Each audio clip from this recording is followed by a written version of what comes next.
that called us experts. There we go. We are live, and that is an amazing way to start being called experts. So thank you so much for joining us, everyone, for this very special Pro Soccer Talk Live watch-along between Arsenal and Manchester City for this huge Premier League game, the top two teams going at it. Kick-off fast approaching, just a few minutes away in North London, 2:30 Eastern time. So that just gives us a bit of time to go through the team news and give our general thoughts before the game kicks off. So to introduce ourselves, I'm Joe Prince-Wright. I'm in the USA. Nick Mendola is joining us from Buffalo, New York. Andy Edwards is joining us from Kansas City. And Andy, congratulations to the Kansas City Chiefs and the other type of football. I know the parade's going on right now. And I just want to ask you quickly, what are the emotions that you get seeing the Kansas City Chiefs holding the Lombardi Trophy, and the key word there being holding? Yeah, it's starting to feel normal. It's starting to feel like a thing that's just gonna, I don't want to use the word dynasty. I don't want to get too far ahead of ourselves. I don't want to pain Nick with any of this because, Chiefs Buffalo Bills, I think, is going to be a thing for a while. But it feels good, Joe. Thanks for asking. That's all right. You didn't really get my joke there about why I said holding for that. I did. But, there you go. We won't bring up that penalty call late in the Super Bowl. Straight over. What a great joke. What a way to start. Okay, Nick, when we look at the team news today, we look at Arsenal's team. You can see it go along the bottom there. Obviously, the big absence through injury for Arsenal is Thomas Partey. Has been exceptional this season for them. And then Tomiyasu coming in at right back for Ben White. What do we think about those changes for Arsenal? Because they've been so settled throughout the season. So it's going to be interesting to see how they kind of cope without Partey in particular, right? And see how seamlessly Jorginho can slot in. Yeah. There's part of me that thinks it will be less combustible, but still fairly seamless. I still think the biggest problem for Arsenal remains the other guy who's missing. So there's part of me that thinks the midfield is always going to have a handful when it comes to Manchester City. And Andy and I were talking off air before we went on, and he made the point, it always seems to be the same guys for Arsenal, and they're not in the midfield. I mean, Odegaard is in the midfield, but I'm a little worried for them at the attacking end more than I am in the midfield. Yeah, obviously Gabriel Jesus is a huge miss, right, for them. So Eddie Nketiah's done a great job stepping up so far, but Arsenal just hit that little bumpy patch the last 5 games, dropped points in 3 of those. Yeah. So this is the big test today, and we've been saying that all season long, and they've come through so many of these tests with flying colours. So Andy, if you look at Man City's lineup, obviously Pep's gone for the very normal 3-2-4-1 formation with all kinds of midfielders dropping into defence and just general chaos. But Haaland's fit to start, which was the key kind of injury note, and is massive for them. What else do you think about Man City's lineup there? Anything else that stand out for you, or was this a case of trying to get all their best players on the pitch at the same time?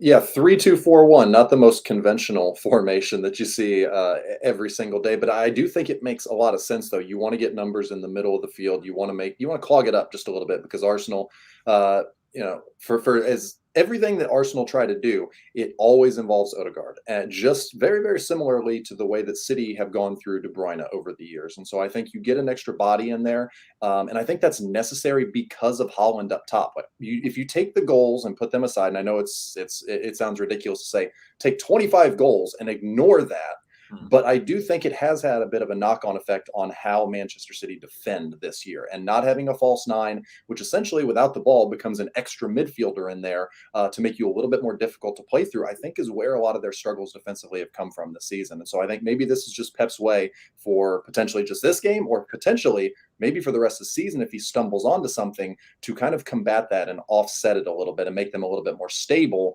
in the back, because we know how good they can be going forward.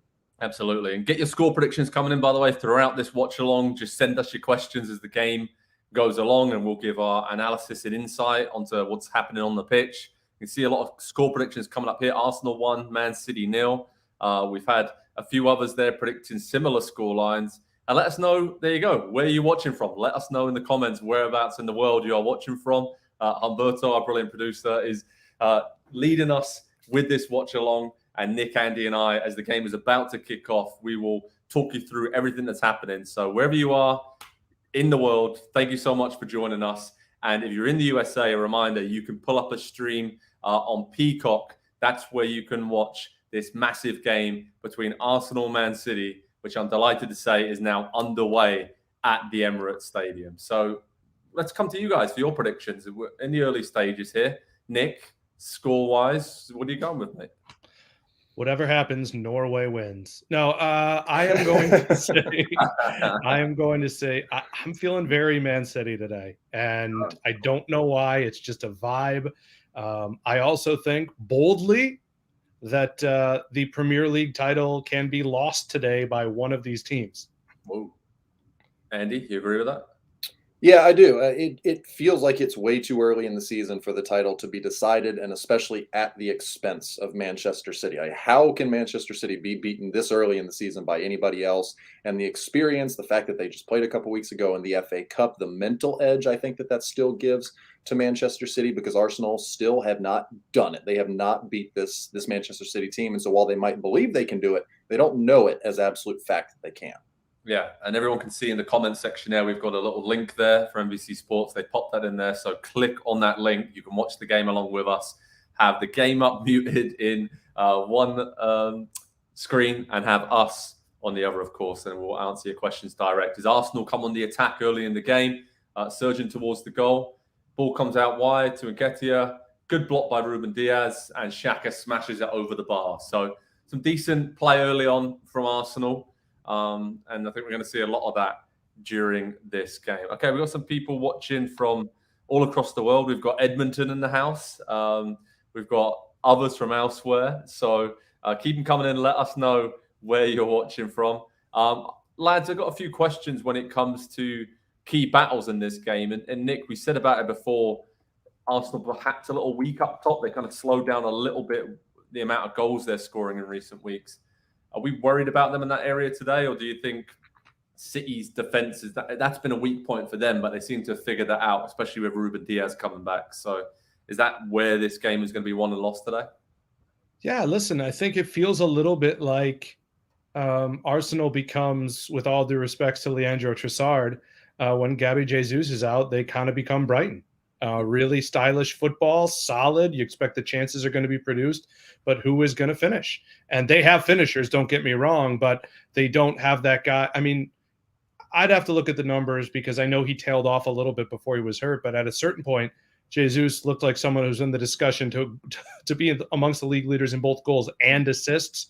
Those players, your Harry Kanes, though he only has 1 assist this year, your Ivan Tonys, they don't grow on trees.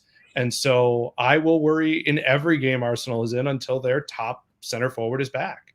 Yeah, it's very true, but they've done a lot better than we all thought they would have done, sure. right, without Jesus. So the fact that they're still in a title race now in a game of this magnitude, as they stroke the ball around in midfield and defence. And Jorginho, by the way, is slotted in very nicely, I have to say that, since his bit of a shock move from Chelsea, but makes a lot of sense for Arsenal and probably for Chelsea financially overall. But this is a solid start from Arsenal. They're keeping the ball well. Man City are just having to do a lot of the legwork. I think maybe not used to sitting. It almost looks like a back five at the moment with this weird 3-2-4-1 formation. So Arsenal pinning them back. You don't see that often with Man City. But how many non-attacking players can you think of that you can drop into almost every team and they're just going to find a way to make it happen?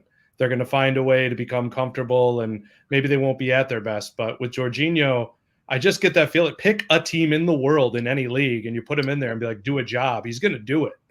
Yeah. Oh, yeah. I think it's incredible to see that he's just not skipped a beat at all. As Arsenal have a free kick, by the way, sort of inside right channel. Is it Odegaard's going to be whipping it in?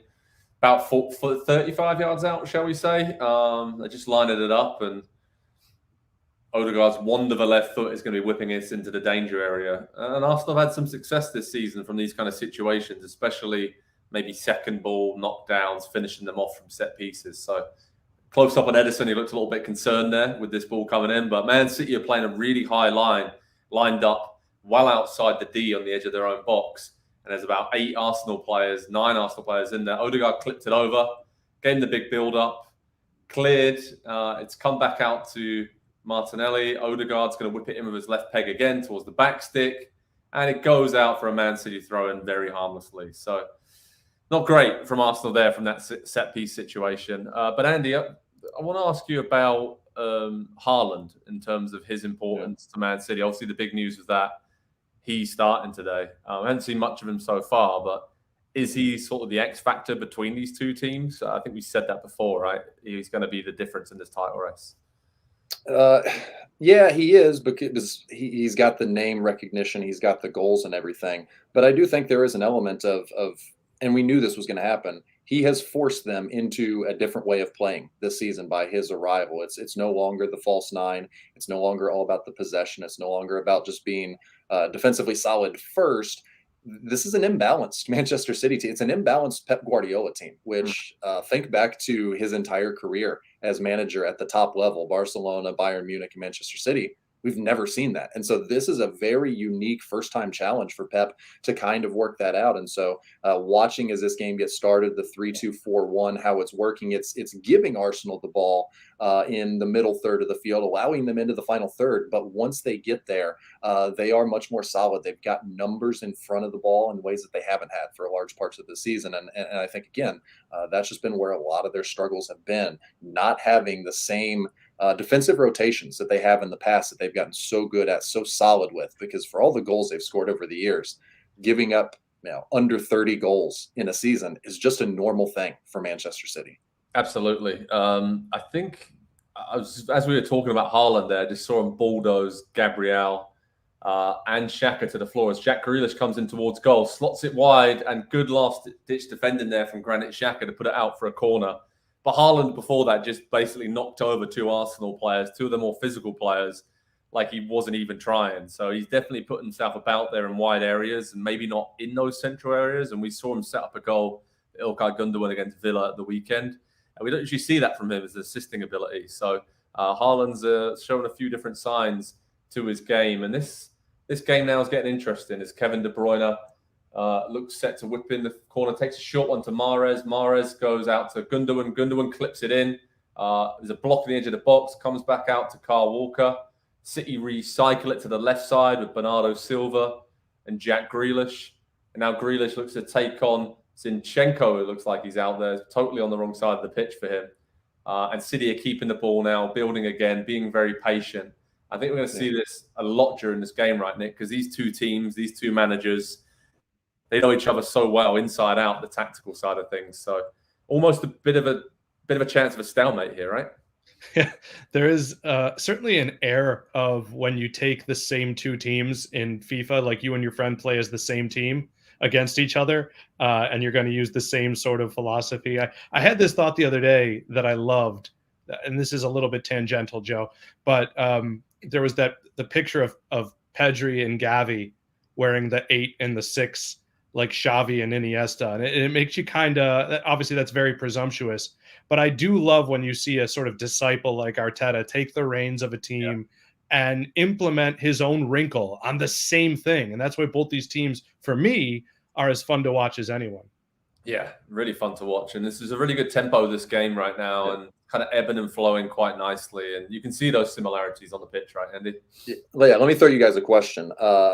Who needs the first goal in this game more? Because it feels like the pressure in this one fairly equally distributed. Obviously, City, the chasers at this point, but Arsenal, the mental, I think, aspect of it. Which one of these teams would it be bigger for to get the first goal?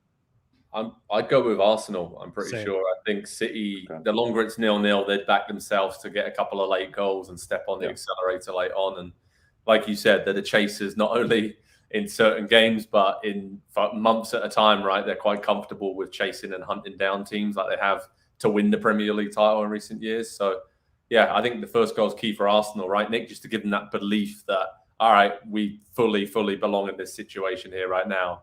If we ever doubted it at all, we should not doubt it now. Yeah, I think it's massive. I honestly know that the result matters no matter what. But for me today, Arsenal might even want the performance just as much as the result, to feel like they are in that class. Almost, if you told them, hey, listen, you could draw this game 2-2, but your goals are going to be lucky and you're going to be outplayed, or guys, you're going to lose 1-0 and you're going to be able to blame it on the refs. They might take, they might take that. Absolutely. Erling Haaland nearly nicking the ball there in a very dangerous area. Zinchenko cut inside. Gundogan getting on it. Bernardo Silva striding forward from midfield. Jack Grealish on his left. Haaland through the middle. But good play there from Saka to track all the way back, and Tomiyasu clears it. So a lot to talk about here in this game early on, and a lot of good movement off the ball. I want to make a point as well, what you said about the first goal, how important it is. Andy, in the last 7 years in the Premier League, Man City are just incredible against Arsenal. They haven't lost against Arsenal for over 7 years now, and there's been an aggregate score in the meetings since that victory for Arsenal of 26-3 to Manchester City. So it's been a pummeling in terms of this head-to-head. And I think what Nick was mentioning there, like the mentality of these Arsenal players, if they get ahead against City, something they haven't done since 2015, in Premier League games, to win it, you know what I mean? To win this game would be massive psychologically for them. That matters.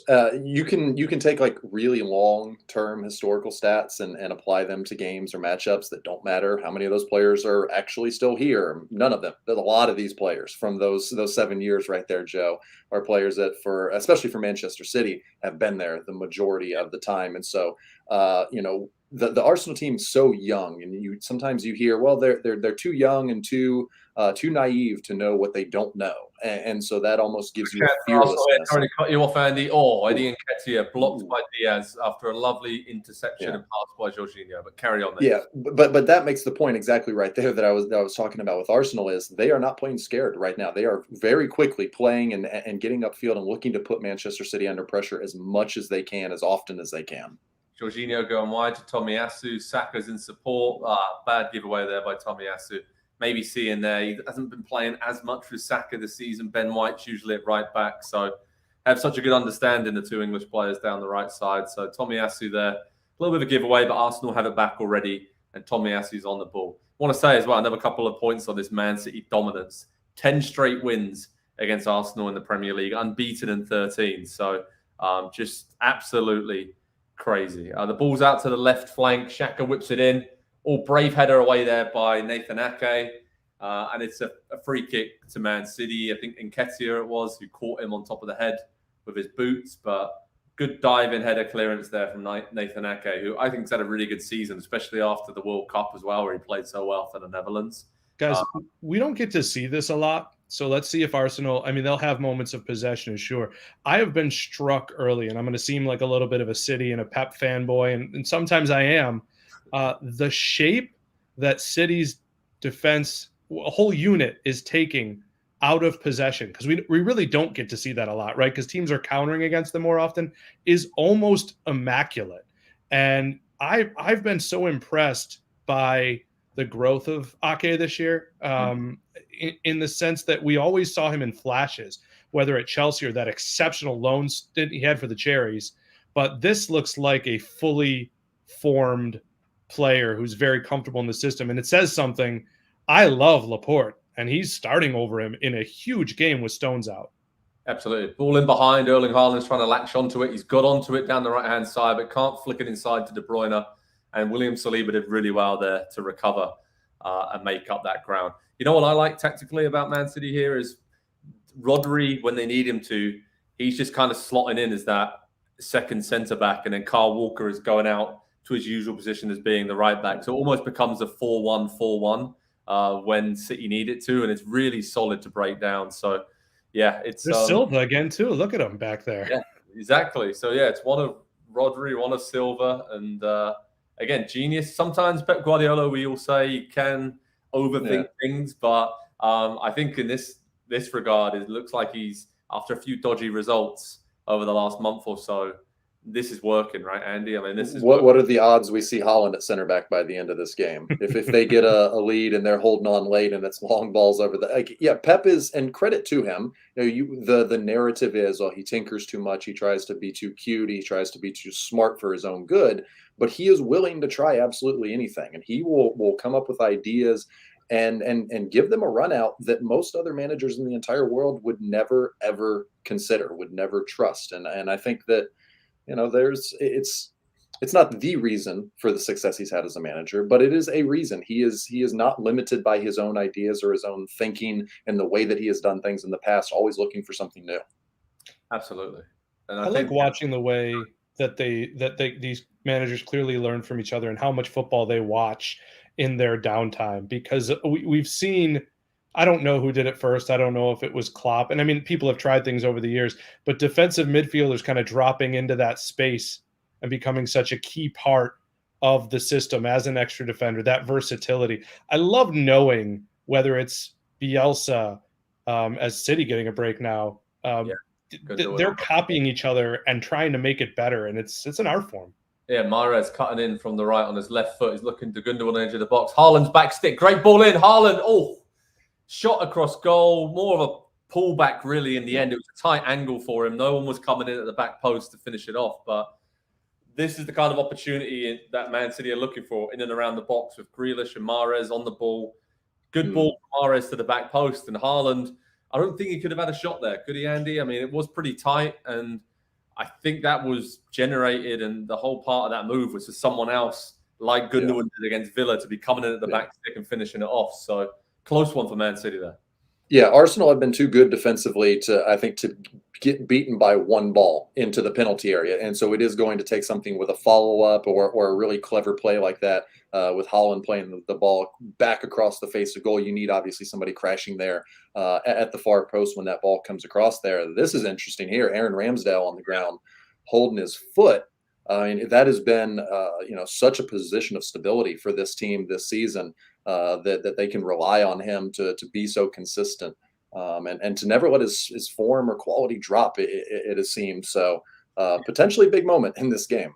Yeah, Matt Turner's gone out for a bit of a warm-up there. The Arsenal players are in a huddle. Mikel Arteta is gesticulating, doing all kinds of chatting and talking to them there. It doesn't look like a serious issue for Ramsdale. It looks like maybe just something a bit with his heel, and he's taking his boot off. So I didn't see Turner going through too rigorous of a warm-up there on the sideline. So I don't know they're going to change goalkeepers here. But Arteta's using this time to get Arsenal into a huddle and just get a few more instructions over to the players. And I'll give you a few more instructions here. Head over to Pro Soccer Talk, everyone, on NBCSports.com for reaction analysis. After this game, we'll have video highlights and everything else you need for the managers and players with this huge top-of-the-table clash in the Premier League.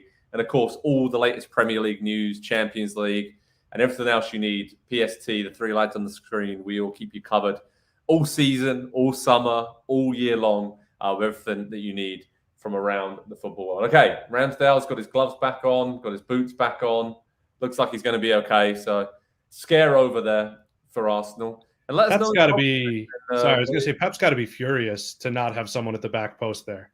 Oh yeah, absolutely. Not reading that situation whatsoever. Haaland working on the right flank, Zinchenko blocks it, and then Mahrez comes off him and goes out for a goal kick. But I was going to say, let us know where you're watching from in the world, everyone. I love seeing some of these places where you're watching. We've got, they said, Edmonton's in the house. We've got Lou in Argentina.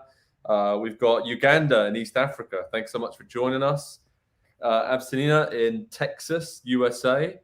And again, Dubai is in the house. So all over the world, lads, we've got people joining us here. So this is wonderful. We did some of these watch-alongs during the World Cup, and we love doing these. And for these huge, huge games, it's fantastic to have you all with us. And remember, as I said, it's in the comments there. You've got the pinned message. You can see this game in the USA live on Peacock. So pull up a stream of Peacock, have us in the other stream, and we'll answer all your questions direct. So yeah, there's the stream link right there on the screen. You can see it in the comments section. Gents, as we look at sort of the key battles in this game, has it really unfolded as we would have thought? Is anyone winning the midfield? Jorginho is having quite a nice impact on this game. Maybe bigger than I thought, but either of you guys, you want to jump in and sort of discuss where this game, the key battles are right now? Yeah, I don't know. I think it's been borderline mesmerizing, because it's clear that these guys both practice against the same system every day, and this is real chess match type stuff. It's like with chess when you play against like your dad or your brother or sister, someone you've played against 100 times. I'm really enjoying this. The color combination not hurting either. It's a spectacle. Absolutely.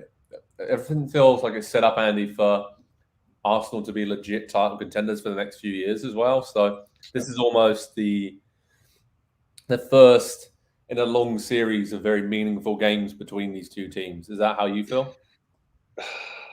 Maybe. For both sides, there's a risk of this.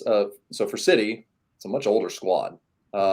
They've dropped off from last season to this season fairly considerably. And so there is going to be an element of needing to kind of rework that squad in the summer. And obviously, João Cancelo moving on in January was a bit unexpected and probably leaves them a little bit short in a pretty important position for the way that this team plays. And so I have questions about what kind of the long-term project is going to look like at City, because so many of the players that have won multiple Premier League titles are on the wrong side of 30 at this point, and so there might be a year or two dip before they get to that point. And then with Arsenal, there's so much young talent, you could say, well, they're just going to continue to develop together and get better and better, or they might move on.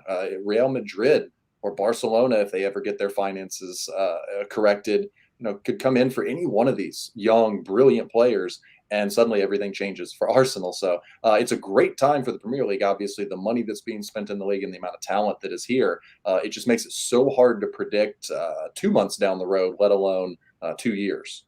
Absolutely. And at the moment, like you said, Nick, bit of a chess game. Zinchenko's cutting inside to add that extra man in midfield for Arsenal, and Odegaard's on it. Nice flick round the corner there to Martinelli. And who we got coming up on the outside? Granit Xhaka. He's going to cross it into the box. Ake clears. Back to Martinelli. Back to Zinchenko. He whips in a great cross to the back post. Nketiah, should have been an opening goal for Arsenal. Heads it wide. Free header about 6 yards out. Glances on it, but didn't get quite enough on it, lads. That is a huge opportunity there for Arsenal to take the lead, just over 20 minutes into this massive clash. Great ball from Zinchenko. He got in between Ake and Bernardo Silva, who's not used to being back there. And that is a flicked header. Come off his shoulder. And that is a big opportunity. And I'm probably going to say what we're all thinking. If that was Gabi Jesus, that's probably in the back. But what do you think about that opportunity there, Andy? Really, really good work by Arsenal. 1, 2, I think 3 balls into the box there during that time down the field, and putting City again continuously under pressure. They're making these clearances, failed clearances, really not able to get the ball more than 10 yards away with these headers. Anytime they get a foot on the ball, and there's just always a red shirt right there. Every time the ball falls, that second ball, it's always to a red shirt. So the energy, I think, from Arsenal right now says a little bit more about they're on the front foot, and City are just kind of trying to not survive this part of the game, but get through the early spell of Arsenal pressure. And the fans are going crazy at the Emirates behind the goal there. And there's a corner to Arsenal. It's a huddle of Arsenal players, 6 players right on the penalty spot. You've got Gabriel, Saliba, Xhaka, Tomiyasu all there. Cross comes in from the right. And another, Gabriel had a header there back off his shoulder. He's gone down in the box.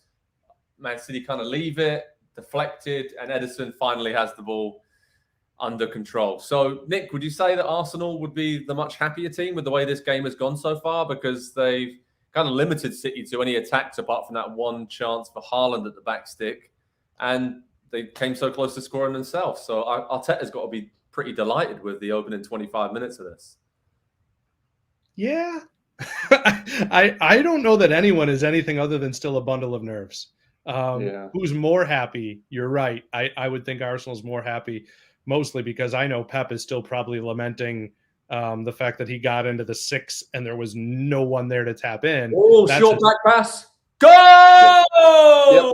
For Manchester City. And I was just about to say, none of it matters if Arsenal cannot get a goal early, because City have the experience, they have the quality, and I think they expect to score in this game. And I think Arsenal are hoping to do it. And right there, before I could even get it out. That's a second bad giveaway from Tomiyasu today. Yep. The second, very bad. And it's funny because he's one of the positional moves that you pointed out, Joe, as kind of maybe a little surprising. Absolutely, yeah. So to break down the play, long ball forward from Ederson, kind of headed backwards by Saliba towards his own goal. Then Tomiyasu under pressure from Jack Grealish, went to play it back to Ramsdale, didn't get enough on the pass. And then Kevin De Bruyne, being the absolute genius there is, smelt the danger, hunted the ball down. Ramsdale was caught in no man's land on the edge of the penalty box, and De Bruyne nonchalantly lobbed the ball over Ramsdale and into the empty net. And that is a lovely finish, but an absolutely horrible mistake from Tomiyasu. And again, not sure the reasons why he started over Ben White, but White's been pretty sensational all season long. So that was very, very surprising. And you can see Arteta gesticulating to the Arsenal players, come on, let's go again. And the Arsenal players going over to Tomiyasu and giving him a pat on the chin and say, get your head up. And as the cameras pan to the Man City fans in the away end, they're going absolutely bonkers. But De Bruyne, talk about coming up in the big moments. And as it stands in the Premier League table, a live update, Man City are going back to the top and are top of the Premier League table on goal difference ahead of Arsenal. Of course, guys, I don't want to sleep on that little replay we saw a couple times of Odegaard grabbing Tomiyasu by the face and kind of saying, "What are you doing, bro? Get over that." I don't like it. I don't like that one bit. And I just kind of want to point that out because we've talked about Arsenal being in unusual situations. Odegaard being the captain of the team and at times that being such an important position to hold. I don't like the sign that sends. Maybe I'm making too much of it, but I don't know if you caught that in the replay. I don't ever grab a teammate by the chin, and I don't know what that teaches them. I don't know. I think it's meant to be, it's okay. You know, don't worry about it. But is it, Andy, what do you think about that? Is that showing cracks or signs of pressure or all the rest of it? Or are we reading a bit too much into it?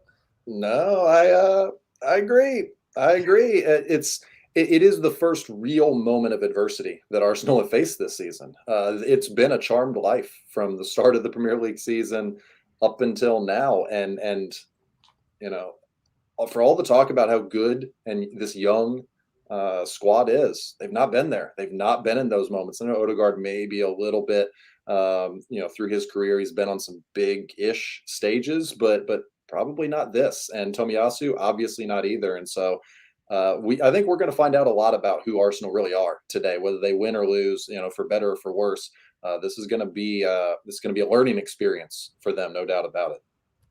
Yeah, what's the famous saying? You don't win or you lose, you win or you learn. So let's see what they learn today. Of course, in the recent big game against Man United at home, they went 1-0 down, right, when Rashford scored early for United, and then they came roaring back. So maybe we'll see something similar here today as Martinelli's cutting in from the left, looks to cross it in, loops up, and Tomiyasu has a chance to make up for his error, but he volleys pretty much way over the bar in the end from the penalty spot, Nick, on his weaker left foot.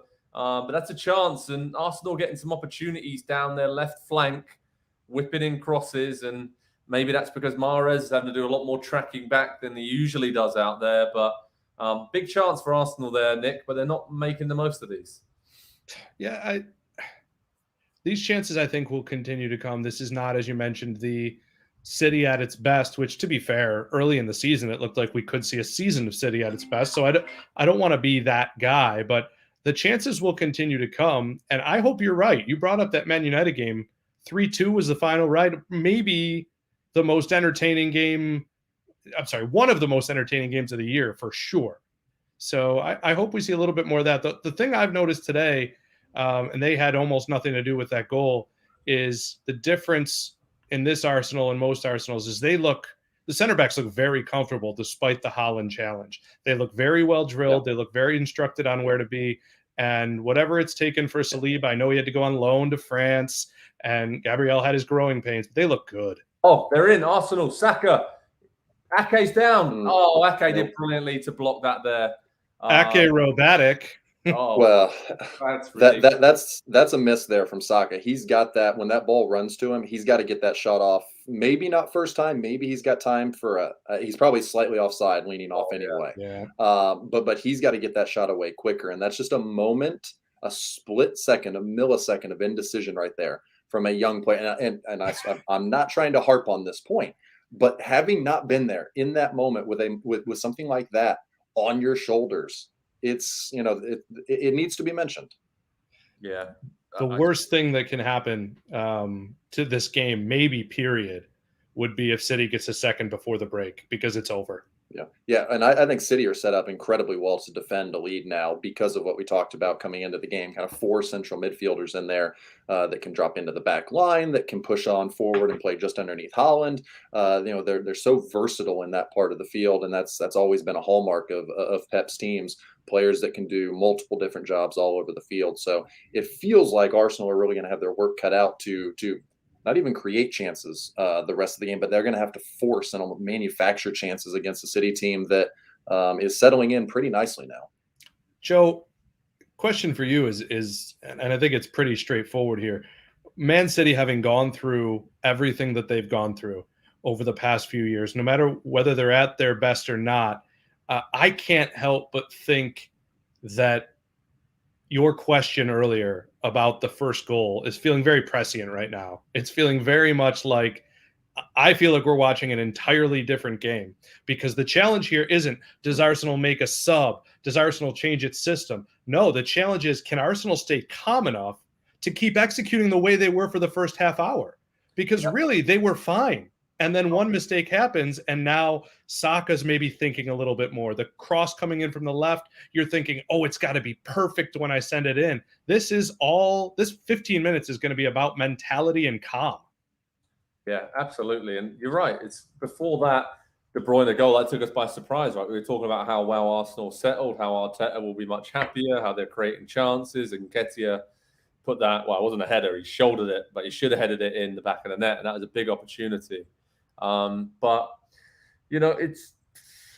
I just struggling to think why they wouldn't have started Ben White in this game with such a huge magnitude. And it's easy to say now, and I'm looking at Arteta's quote before the game saying, you have to be adaptable, and Tomiyasu he deserves his chance and has waited a while. But I just don't understand when you have that connection down the right flank between Saka and Ben White. Almost brings out the best in Saka as well, who is arguably your most dangerous player, and you'd want him to be running at Nathan Ake. So that seems like a big miss from Arteta. He hasn't missed much this season, Andy, but do you agree with that?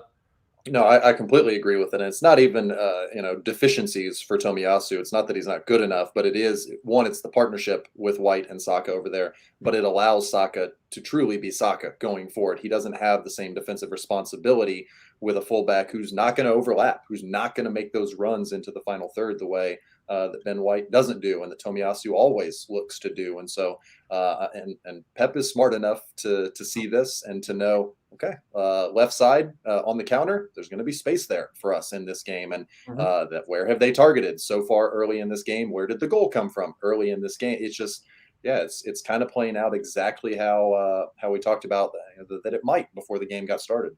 Yeah, definitely. You can see Carl Walker's down receiving a bit of treatment. Pep Guardiola's screaming instructions on the sidelines. He's getting Bernardo Silva and Ake together, trying to get some tactical instructions on.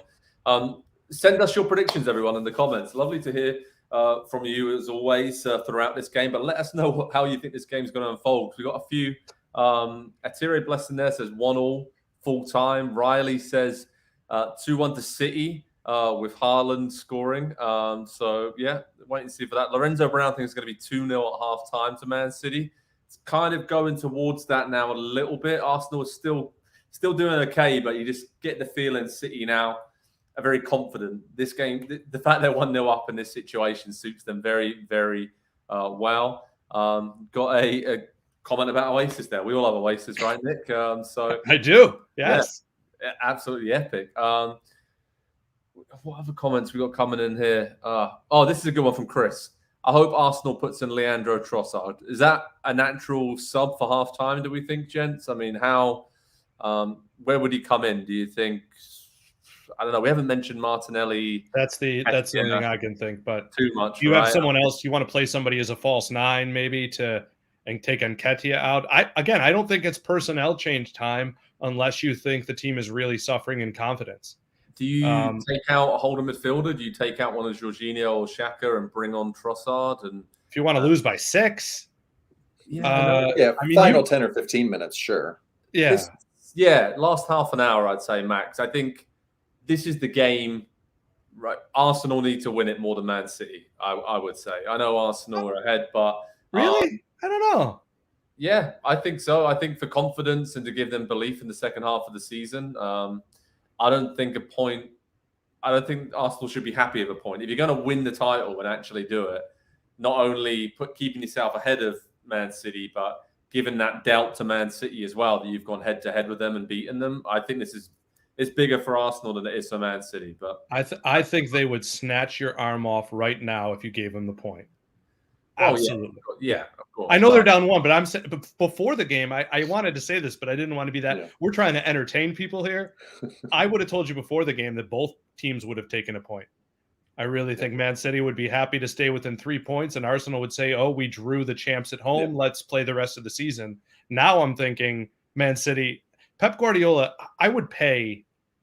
I'm a very confident person. I like myself, so I don't want to be that guy. I would pay whatever it takes as Arsenal gets a chance here.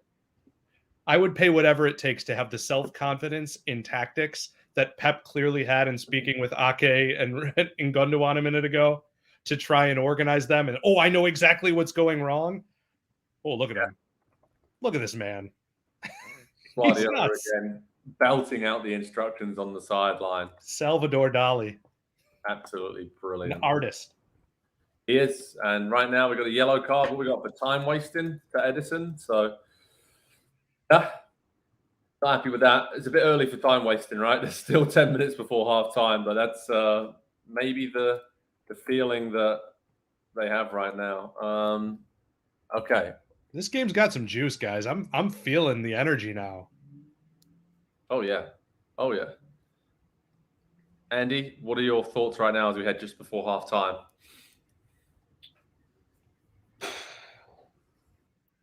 All the pressure's on Arsenal, obviously, and to me, that's the only thing that matters at this point, because we can build up this game today and say, well, it could be decided today potentially. There's still a lot of games left, and psychologically, it's just the thing that I keep coming back to is City have been in an important game of this magnitude in a Premier League title race a dozen times. Most of the players that are on the squad, Arsenal have never been in that game, and 36, 37 minutes into the first time, it's gone pretty disastrously for them. The advantage in the title race that they had coming into this game currently gone. The hope, I think, that they could potentially beat this Manchester City team, they're questioning it right now. It's nothing that they wanted to see in the first half or in this game has really happened for them, other than the Nketiah header. Not really a great scoring chance for Arsenal, and so City, I think we're seeing them get back to being just much more, I don't know if dominant's the right word, but controlling in a way that we've not seen from this team this season. And that's the number one thing that has looked, uncharacteristic or foreign about them, as it just doesn't look like Manchester City. This looks a lot more like what we have come to expect from them over the years, at least under Pep.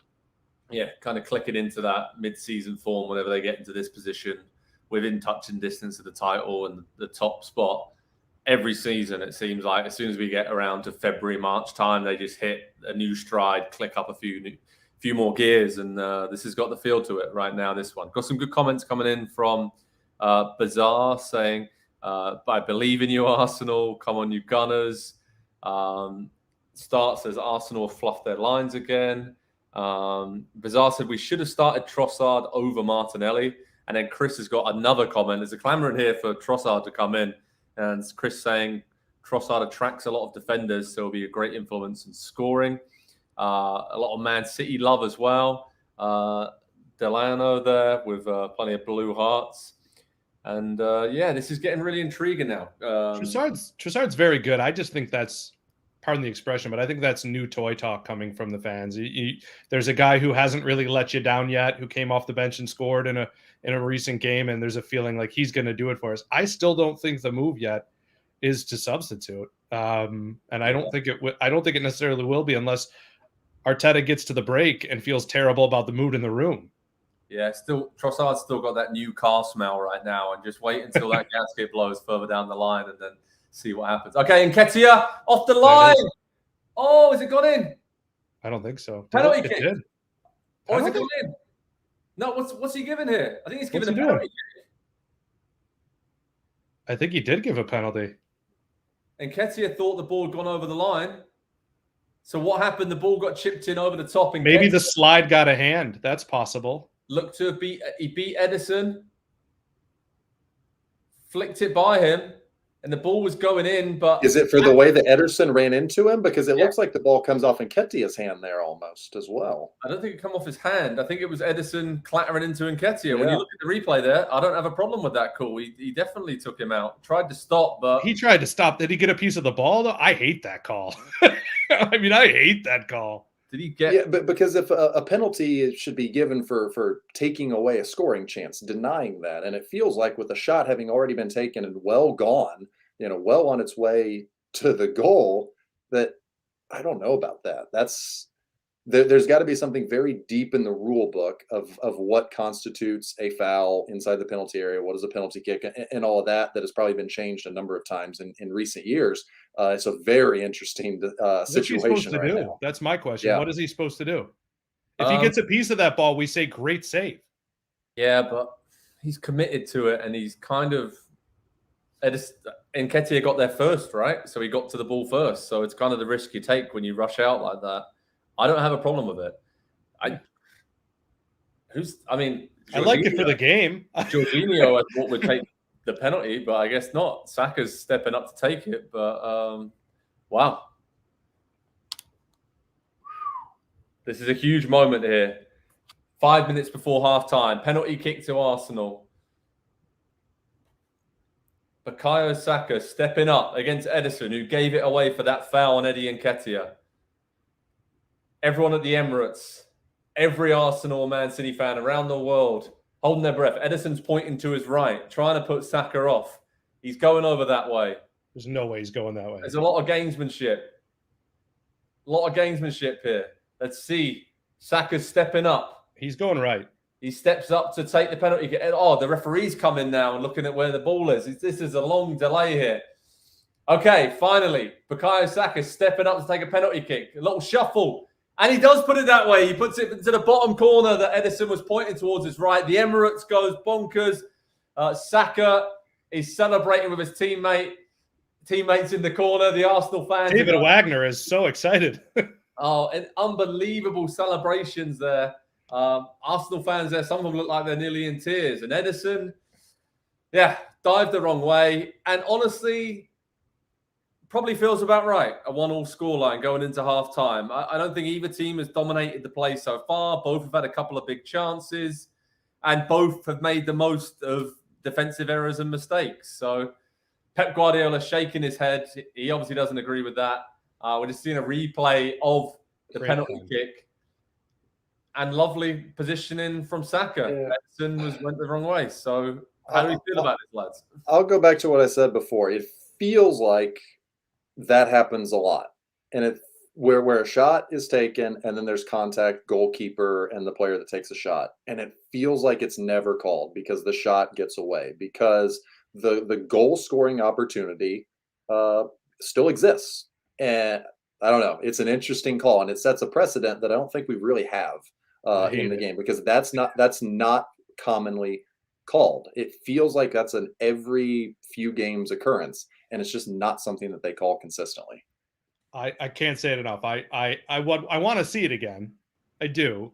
I'm leaving the door open, but as it stands, I hate the call. I love what it does for the game being back to 1-1. Let's open it up to the comments. Never a pen, penalty. Just let us know what you guys think in the comments section, because I don't know. There's been a lot of talk about VAR, referees this weekend in the Premier League and over the last few weekends. So let's just wait and see, because you're never going to overturn it. I mean, that's the thing about a call like that. It's not going to get overturned the other way either. Yeah, I agree with that. Personally, first and second time that I saw it, I thought it was a penalty kick. I just thought that Ederson was there and he made an attempt to get the ball. Even if he tried to pull out from it, he's still there colliding with Nketiah, and Nketiah gets there first. So I still think it's a penalty, but I guess I just think he's never getting to the rebound. He's not altering the shot. It's happening anyways. Is it a foul? That's a good question, right? Because in my head, it is a foul in that way, but yeah, the standard is something. So in midfield as Haaland gets a shot on goal that's blocked. Jack Grealish is in there. Oh, great save. Gundogan at the near post. Saved by Ramsdale, but it looks like the offside flag was up anyway. But City pushing hard to go back ahead late in the first half. But let us know in the comments. You guys are, being a bit quiet there when it comes to this penalty controversy. So I want to hear Arsenal, Man City fans. What do you think? Was it a penalty kick for that foul by Ederson on Nketiah? I'm just saying, if that happens in midfield, so Jorginho skips the ball past Rodri, and Rodri gets there, but just stands there, but he's got there a bit late, and they collide. It's probably going to be a free kick, right? Yeah, but also if he completes that pass with a touch away, there's a continuation that's played, and Arsenal are allowed to go on. And so is this a situation of he gets the shot off, if it goes in, like it almost it's the opposite of double jeopardy, right? Where you're being tried for the same crime twice. I don't know. It's such it's a gray area that I don't think that has really like often ever come up in games, and certainly not in a game of this magnitude. And so the microscope that's going to be on this, once again, not that the refs of the Premier League needed any more controversy or any more headlines about them. This is going to be something that we're probably going to be talking about for a while. Kevin De Bruyne on the ball, free kick, 35 yards out, clips it in towards the back post. I think it's Gabriel flicked it away there, Ake lurking. So City having a bit of pressure here late in the first half. But we got Darth Star 1 says, no, it wasn't a penalty. Sebastian Rodriguez says, gifted penalty. Bizarre. I don't think it was a pen, but I'm glad, obviously an Arsenal fan. So yeah, okay, maybe I'm wrong. Most people are agreeing with you guys. So let's wait and see. Okay, Bernardo Silva's got the ball. Rodri across to Walker. Walker finds De Bruyne 40 yards from goal. Out to Riyad Mahrez. He's looking to cut inside on his left foot. Zinchenko's holding him up well. And then Martinelli gets a good foot in. Great challenge there by Walker and Nketiah. Lovely tussle. Mahrez gets the ball. Jinx inside. He goes down again, but the referee calls nothing. And now Arsenal are coming down on the counter. The other flank, Saka running at Bernardo Silva, playing in that unfamiliar, almost left-back position. And Bernardo Silva takes down Saka. And Arsenal have a dangerous free kick here on the right flank, about 30 yards out, with a couple of minutes left in first half stoppage time. And Bernardo I will Silva, say, kind of a dirty player, isn't he? yeah, he's got a bit of that about him for sure. I will say, while I disagree with the penalty, what it has done for this game has been fantastic. It has just opened up, and obviously that'll probably change as we come back out after halftime. But these few minutes after the equalizer and until halftime have been really good stuff. Spicy as well. It's getting pretty spicy now. So I love it. Odegaard's lining up the free kick on the right flank. Let's hope this delivery is a bit better than some of the other ones he's delivered so far today. I haven't said that much about him this season. He's been on the money all season long. So let's see. He whips the ball in towards the penalty spot.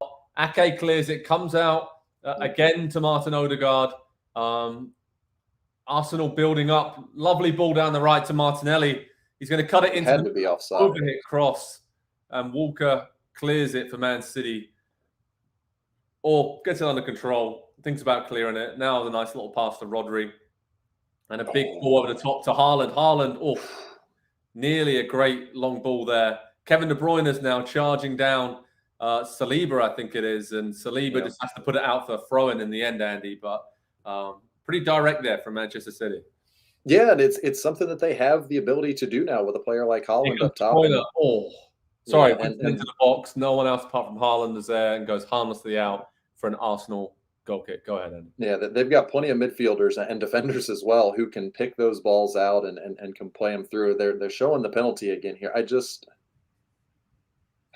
don't think it is. But I'd like to see more of that kind of directness from Manchester City, because if you think back the last couple of years, some of the teams that Arsenal have struggled with, Brentford immediately comes to mind on the opening day of last season. And of course, you can say this is a completely different Arsenal team now, but the directness that they played with up to Ivan Toney gave them all sorts of problems that night. And it seems like teams that have a big target kind of striker and can go one-on-one or even go one-on-two against a couple of center backs and win those balls, really puts Arsenal under a lot of pressure. So I'd be surprised if we don't see a little bit more of that for Manchester City as the game goes on. Yeah, as Haaland holds the ball up, we've got a couple minutes left of the 6 minutes of stoppage time, and it's a free kick for Man City. Haaland's won a free kick there. So, yeah, all the chat, though, is about that penalty decision. I think we're going to be talking about that a lot, and we're going to hear some interesting things from Pep Guardiola after this game about that. But again, Man City really taking it to Arsenal late in this first half. They try and regain the lead. And looks like De Bruyne, Bernardo Silva, and Mahrez are all around the ball here. But you know what? When you look inside the box there, Arsenal defended these situations pretty well so far and all season long. So let's wait and see. It all needs one good delivery right onto Haaland's head, and we know he's going to finish it right. Look how big he is. He's looming in that. You get the view from behind the free kick, and it's like a giant. Here comes Mahrez, whips it in towards the penalty spot. Oh, and it's off the crossbar, loops up, and Ramsdale pushes it over the bar. I don't know, they're asking for an offside, but it looked like Rodri got to it at the back stick there after Haaland caused chaos in the middle. Oh, and it was Rodri, I think, that it deflected off of Nathan Ake from close range, hit the bar. Oh, Ake's having his shirt pulled there quite a lot. But so's Haaland a little bit. It loops up. Oh, it is Ake. Yeah. Ramsdale pushes it over. But a big chance of Man City right on half time. Wow. This is epic. What an epic end. What a game. What a game. One end to this first half. De Bruyne whipping in the corner from the right. Goes towards the back post. Ramsdale comes out and punches it. Ball drops to Jack Grealish. Has he got enough time to take the throw in before halftime? No, he has not. Not a single second of extra time of extra time during stoppage. That's an interesting decision right there, especially with the ball that deep in Arsenal's final third. Arsenal won, Manchester City won half-time. De Bruyne gave Man City the lead after a really poor defensive error from Arsenal, from Tomiyasu, and Ramsdale caught out position. But then I think fairly it's level at half-time, no matter what you think about whether it was a penalty kick or not.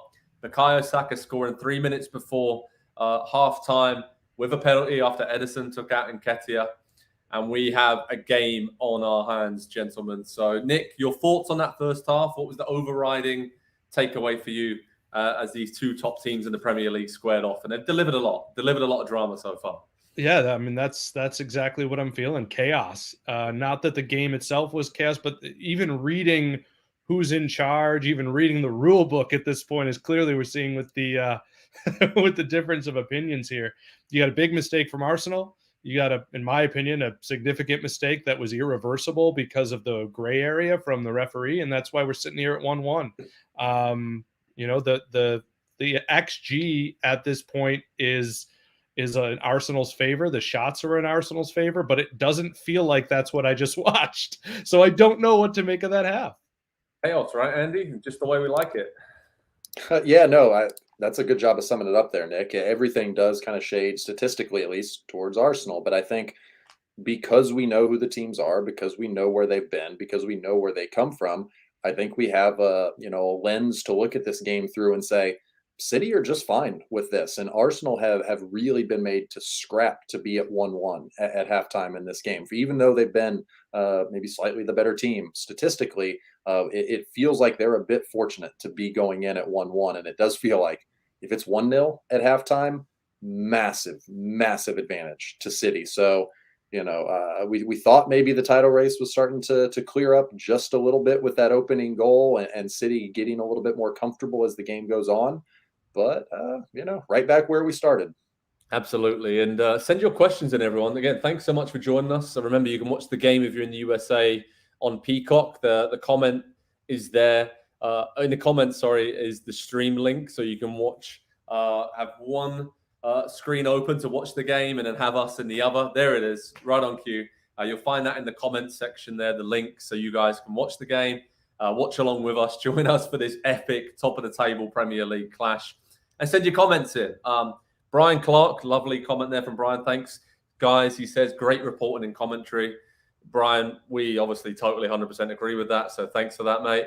And we got some other comments from Bazaar here saying, I think we should have started Tierney over Zinchenko, but I trust Arteta and I trust my team. And I guess Nick, there's some big calls there. Parsi being out injured, Jorginho slotted in nicely, very experienced player, kind of what we expected.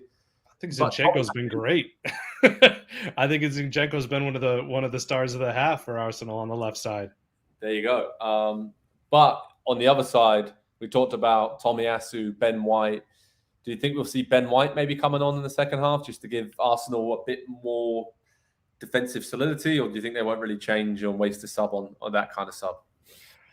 I'm interested in a lot of the options we could see on both sides. I think Ben White is probably the move here. Just a little bit more solidity, and Tomiyasu hasn't really looked super confident. On the other side, I think Pep could do just about anything. I think he designed this game. He designed the signing of Calvin Phillips for games like this, but obviously we haven't seen Phillips perform like he did with Leeds, so that's a question. Foden, I think, is almost a no-brainer to come in for either Gundogan or Mahrez, just because he operates in those tight spaces. But I don't see Foden doing that if Bernardo Silva is sitting back there as one of the two mids. So I think it's a fascinating few minutes for a decision here, especially the other thing I could say. I know I'm running now with ideas. I could see Akanji come in and Ake switch out wide to the left would be another thing I think we could see as more of a back four situation. Yeah.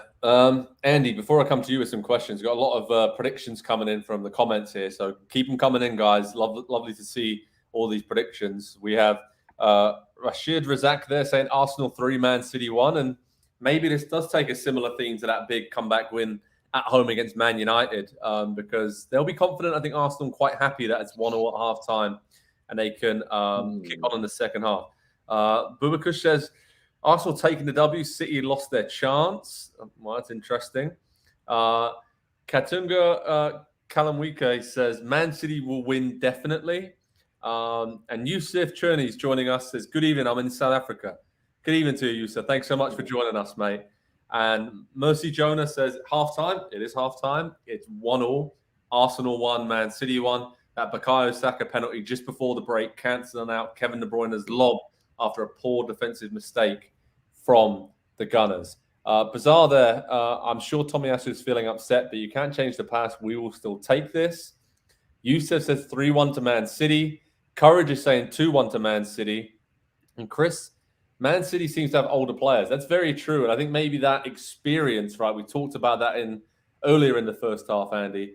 Man City will be okay with where this game is at right now, knowing that they've been here, done it, got the T-shirt before when it comes to coming back in these tight game situations. So who are you predicting to win this game? Are you changing your mind from the start, or what are we thinking?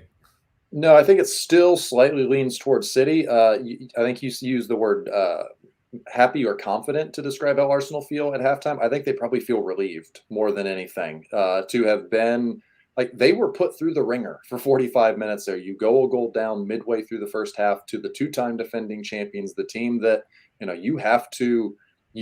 Arsenal are going to have to beat them at least once if they're going to win the title this season. That's just a fact. Sure, they could do it another way, but that's going to require City to lose 2 or 3, maybe 4 more games the rest of the way, and I just don't see them doing that.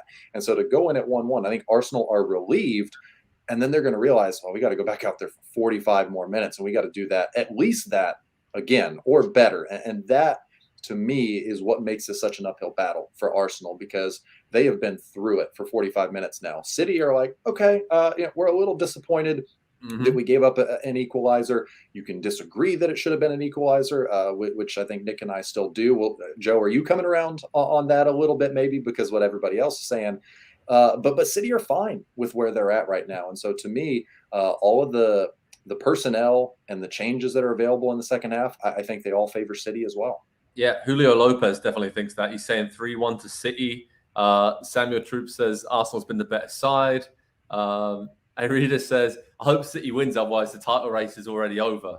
No, I don't know about that. I mean, United kind of lurking there still. I mean, I realize they haven't been as good as either of these teams. I think, Andy, to be a little bit contrarian to what you say, I think Arsenal would take 2 draws here and gladly focus all of their energy on the Premier League the rest of the way. Of course, they want to beat City, but with the game in hand to boot, And I believe that game in hand is against Everton, which was a problem for them a couple weeks ago. But I don't know that we're expecting that a second time. And this time, wait, was that at the Emirates? The Everton loss? I believe it was Goodison, right? It was at Goodison. Okay. Yeah, it was that. So yeah, Arsenal are unbeaten at home this season. So that's another thing here. I've got some other great comments coming in. NASCAR says, I don't care about the score. I want to see Haaland score. Yeah, that'd be good. Also, as well. yeah. Yeah, we all love seeing Haaland score. Sachin doing his YouTube thing says it will be 2-1 to Arsenal. Darstar1 says Man City win. Kunal says Arsenal will win, but Jorginho has to play better. And then Panav, a quick question there. Would a Man City win tie them for first? They would actually be first on their own. They'd be level on points with Arsenal, and they would be top of the Premier League table on goal difference.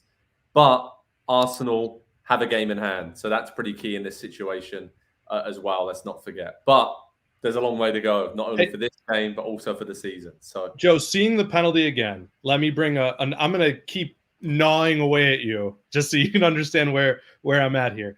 If Nketiah isn't off balance from taking the shot, the contact is not enough to drop him. There's so many things I could say that he's coming out like this to make the save. He spread himself fairly wide. I don't like it. I don't like it one bit. I'm still okay with it. I'm still. Pedersen should have been sent off. Oh man, yeah, good comment. To be fair, he was booked for time wasting just before that. Remember, we were like, 35th minute, a bit early. So, but not every foul is a yellow card, and I don't think it really came into the kind of reckless high tackle whatever scenario, right? So it can be a foul without being a yellow card. So I'm okay with that, right? I think some fouls are just a foul, and it doesn't have to be a yellow card. Yeah, but not a. I understand that any foul inside the penalty area is, by letter of the law deemed a penalty because wherever it occurred on the field. But to say that a tackle or a challenge or contact that comes in after a pass is played at midfield is the same as a tackle or a foul that comes in after a shot is taken inside the penalty area, it doesn't seem to be quite apples to apples to me. Like there is a big difference there because the game is about goals. The game is about scoring. The game is about what happens in the penalty area. And I just think that there has to be a foul. Yeah, but if you're going to do that, then you have to call every shirt tug. And we saw 2 on the next corner. Like, it's just, there's a legislation and an understanding. Of course, like we'll see referees come out and they will say, this is why it's a penalty. All right, well, then there should have been 16 penalties that have. I'll say this to tie together something that we talked about earlier. There are some parallels between the Super Bowl holding call and understanding the situation and knowing the moment. Like for anybody, yeah. So I guess I'm talking out of both sides of my mouth a little bit with those two different situations. But it is what it is. It's very good of you to admit that Kansas City only won the Super Bowl because of. No, I didn't say that.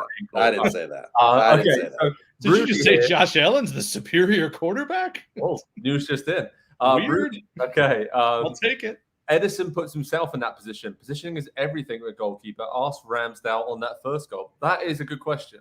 He is out of position and out. He's rushed off his line, and he could have stopped a bit closer. I feel like he knew what he was doing there and kind of played a risk. Can I get away with this? And he knew that, hopefully I'll get to the ball first and clear it or I'll block it.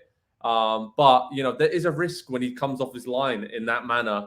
And yeah, I think it's a penalty, but that's, penalty all day. He clattered him. These are some of the comments coming in from American Gooner and Xavi Rodriguez. I'm surprised he's not in jail. Andrew says Edison obstructed him and didn't touch the ball, but wasn't a clear scoring opportunity, so no card. Just my opinion. It's a penalty as well from Andrew Weschler there.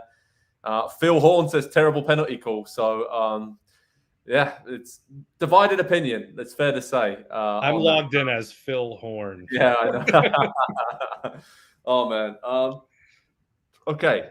What kind of subs will we make? Because you see Andrew Weschler there has said Tomiyasu will come good. Trossard for Eddie because he's more clinical. Do we agree with that kind of change? Any subs that you'd make, Nick, at halftime or early in the second half? What are you looking at? It's hard for me because the two players I would take off if I'm Man City are two players I would praise almost every other time. Mahrez and Gundogan have done so much for the club, but I would be looking at Foden and Alvarez. I know Alvarez has been like for like, but to give Arsenal a second big physical force to deal with right now, although obviously the design is obviously right for Grealish and Mahrez to queue up Haaland, but it's just not happening right now.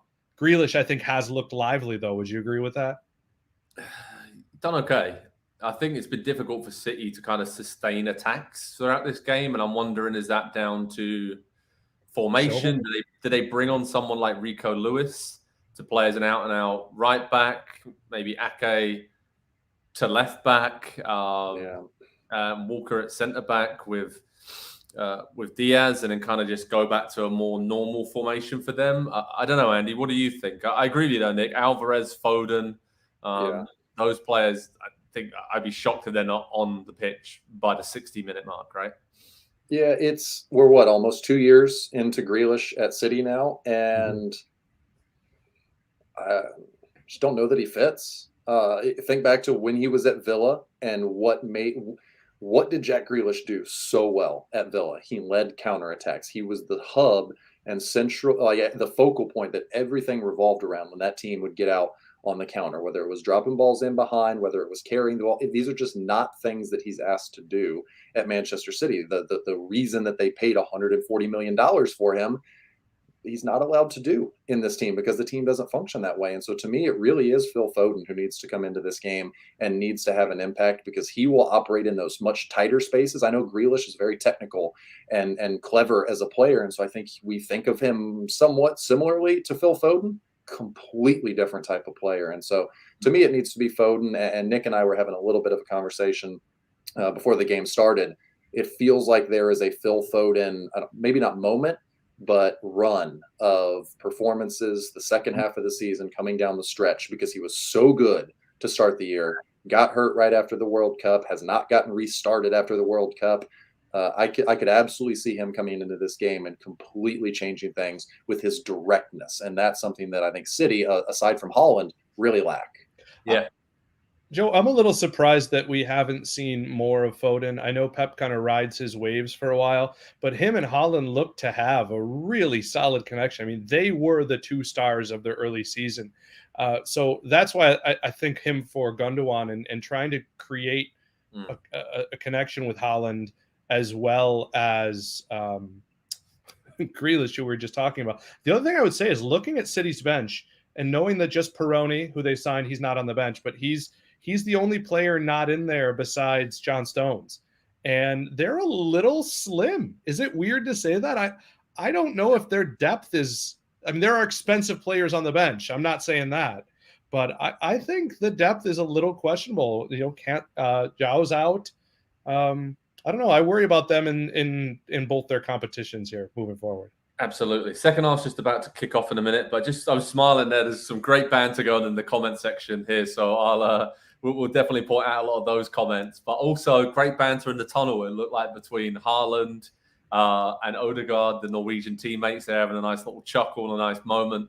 And De Bruyne and Ramsdale as well, just a little wink and saying something there. I'm sure that was probably about when he lobbed him and also maybe about the penalty decision. But straight away, Man City on the offensive here. De Bruyne trying to find Haaland, putting Arsenal under pressure and winning the ball back high up the pitch. Bernardo Silva surging forward from a left-back position. Going to have to get used to saying that, but here he comes again. And Arsenal have the ball back and it's a throw-in. But some great comments in here. And there's one from, where is it? John Green said he's in California, hurried back to the hotel, but unable to watch the game. You need to get yourself onto Peacock, mate. It's in the comments section there. The link's there. We'll pop it up on the screen. So click on that link in the comments. It'll take you straight to Peacock. You can pull up a stream of the game as well as watching us. And he gives an Arsenal 3, Man City 1 prediction as well. So thanks so much for joining us, John. And thank you, Umberto, for popping up that stream link there in the comments. Thanks to our producer, Umberto, for always having us covered. Got some really good comments coming in here.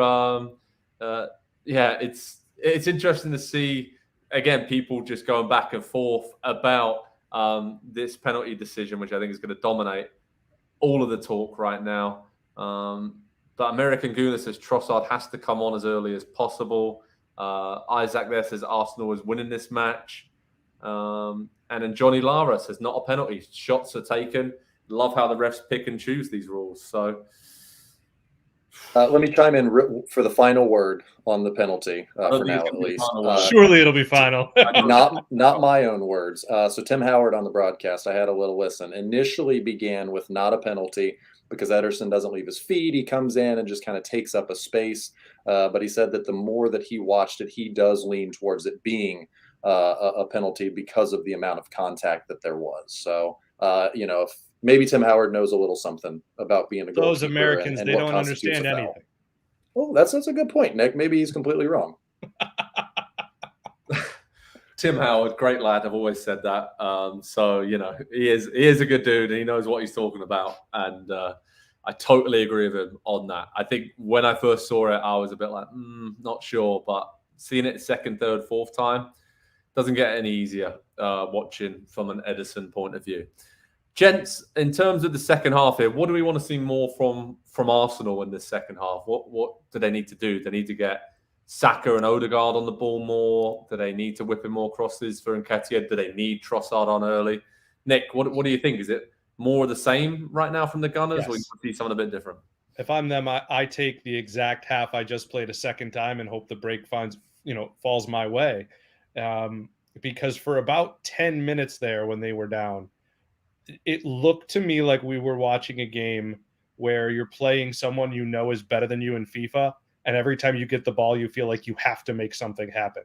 So Yeah. if they can settle back into the calm and feel like they've ridden out the storm, and just try to produce the chances they can, the plan is the same to me. Come away with a point.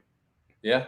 Jack Grealish coming down the left flank here, little flick to Bernardo Silva, cuts inside. He's looking to try and cross it into the box. Works a bit of space, clips it in. Haaland's there, flicks it back out. Rodri's there now. De Bruyne heading it around. Bit of ping pong there.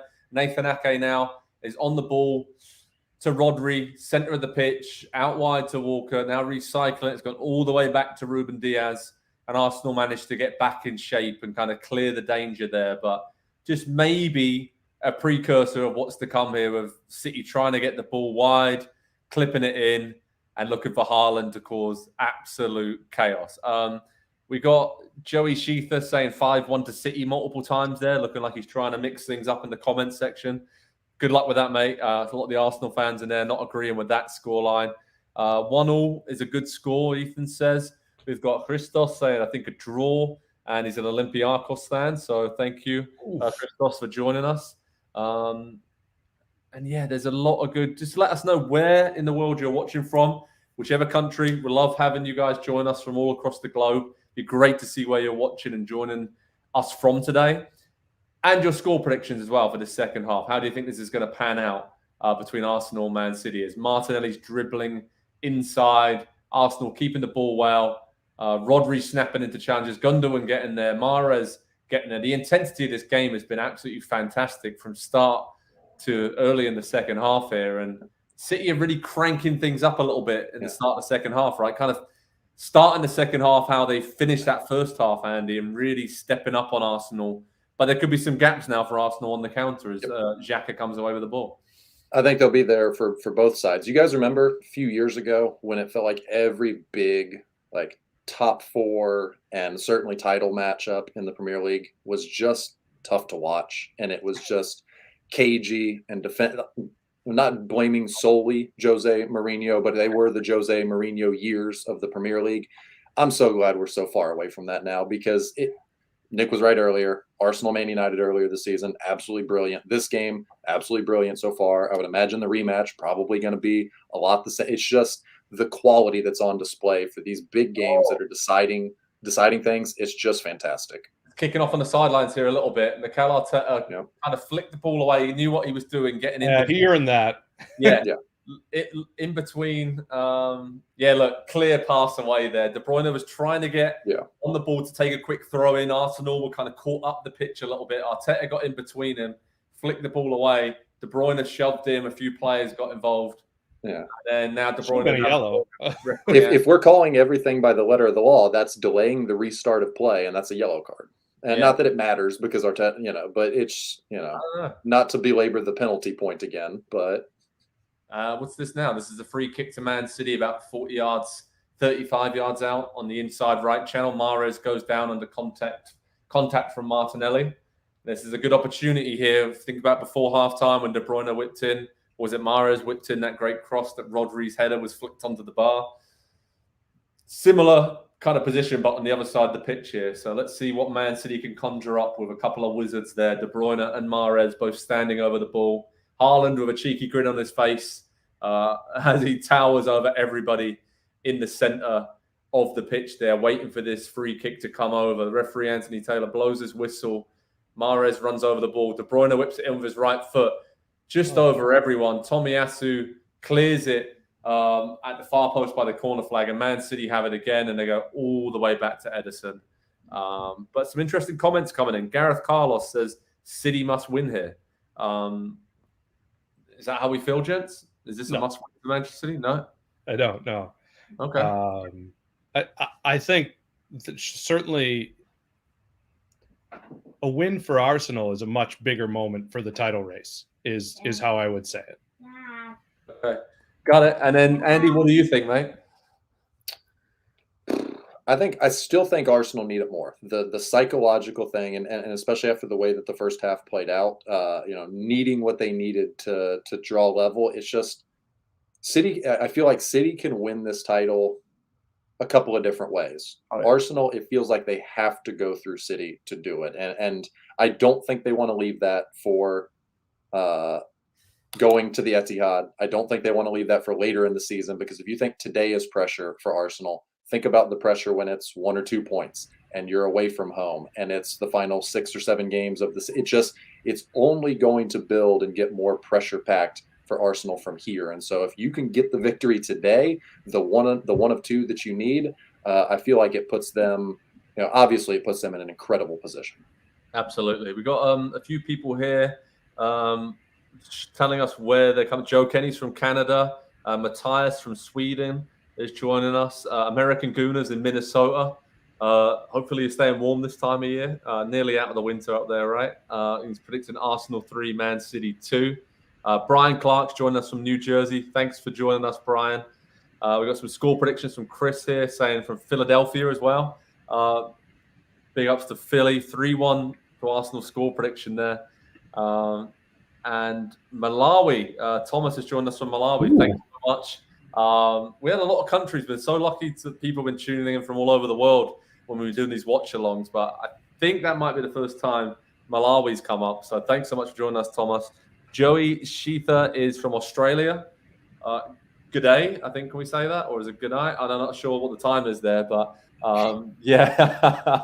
Oh, this is a truly global experience. So thanks so much for everyone letting us know where you're watching from. Keep that coming in. Let's keep that community sort of building as we all watch this massive game together. And remember, if you're in the USA, you can watch Arsenal against Man City live right now on Peacock.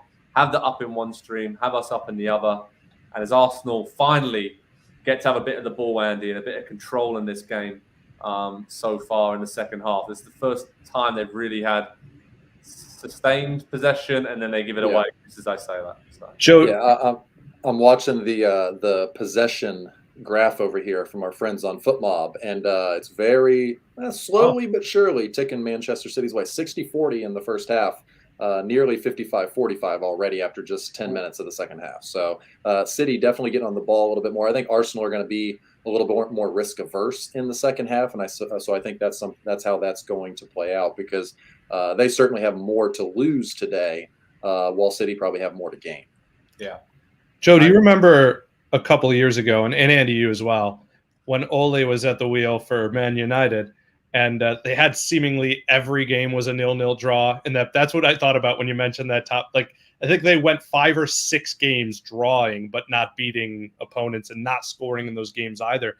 It's more entertaining here, but there is a caginess and a tightening and an intensity in defense that we're really seeing today.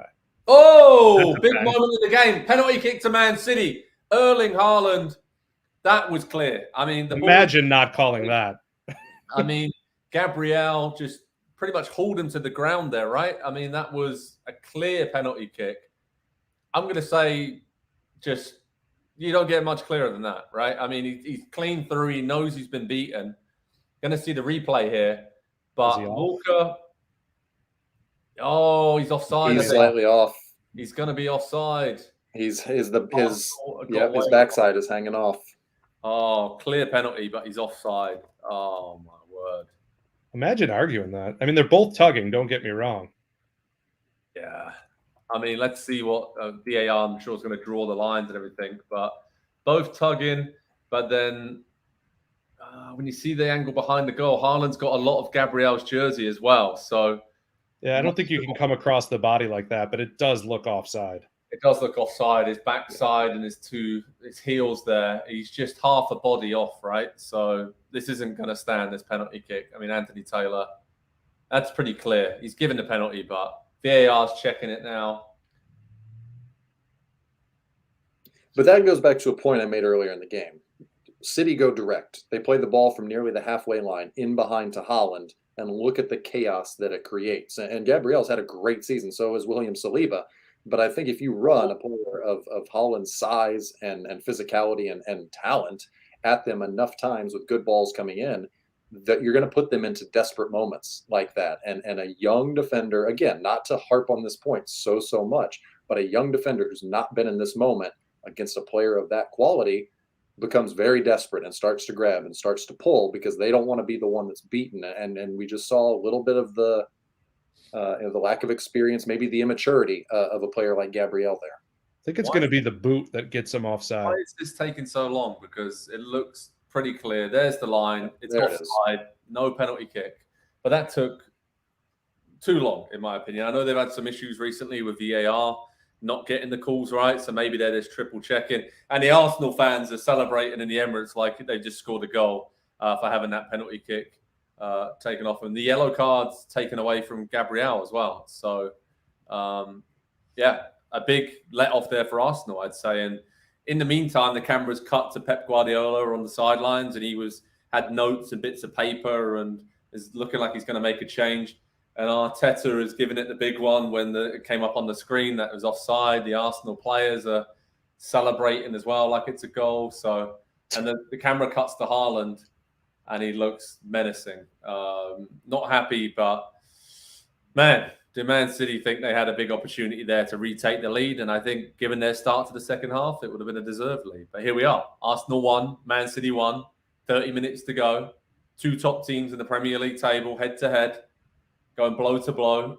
Haaland putting himself about. He's just taken out two Arsenal players with one kind of swoop there of his arm. I don't know if he caught Gabriel, but Zinchenko's down as well.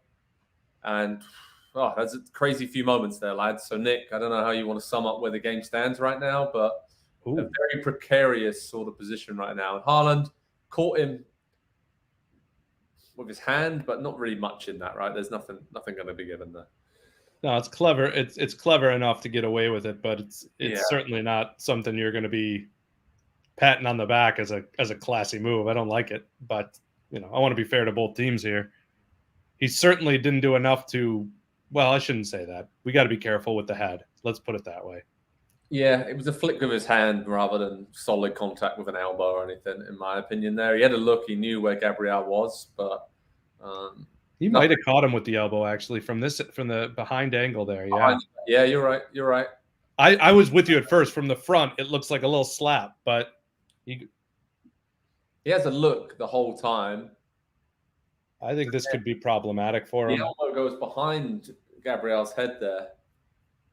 I don't think they review that and toss out a red, but it wouldn't have been wrong to give him a yellow on first view. I don't think so. Chris said these offside rules are too much. There should be a 6-inch freeway. Hey, Nick, Akanji's coming on. That's who you call. My guy. There you go. Who's he coming on for? Mahrez. So what's that? That's probably it's going to a back. I imagine it's going to a back four. Rodri sits atop and maybe a 4-1-4-1. Yeah, that's fair enough. But it also releases Silva a little further up the field as well to be a little bit more creative. Yeah, maybe with Gundogan and Silva central, and then you're going to the wide. Yeah. Yeah, Walker's gone to right back. Kanji just gave him a little shout there. But on the offside calls, I mean, is that how you... Oh, Haaland's been played in by Silva. Cutting towards goal. De Bruyne on his right. Takes the wrong option there. Gundogan was buzzing around it, but just kind of played it straight to the Arsenal defence. That wasn't even an option. There was no one there. Haaland just held his head like, what was I doing? What was I thinking about? Rodri's got the ball. He plays it out wide on the left to Jack Grealish. He's jinking inside with that trademark little skip of his with the shin pads down low. And Tomiyasu gets back well and clears the ball. And Jack Grealish can't believe it's a goal kick to Arsenal. But we're seeing the replay here. It's a clear goal kick to Arsenal. He kicked the ball straight off of Jack Grealish's massive calves. And there we go. Let's check the old out-of-town scoreboard. We got 0-0 in both Champions League games. So that's why you're hanging out with us, guys and girls. That's right. Okay. Let's have a look. Abai says, will Arsenal win the Premier League this season? What do you think about that? Have we changed our minds? I think we all said a few weeks ago that Man City would win the league. Seeing what we've seen so far today and in recent weeks, have we changed our mind at all about that situation? I'm still City until City opts to focus on something else. It's kind of where I am. I think if they're focused on the Premier League and driven by it, I think it'll happen for them. Yeah. A couple of weeks ago, I'd have said 55-45 City. I think it's 52-48 now.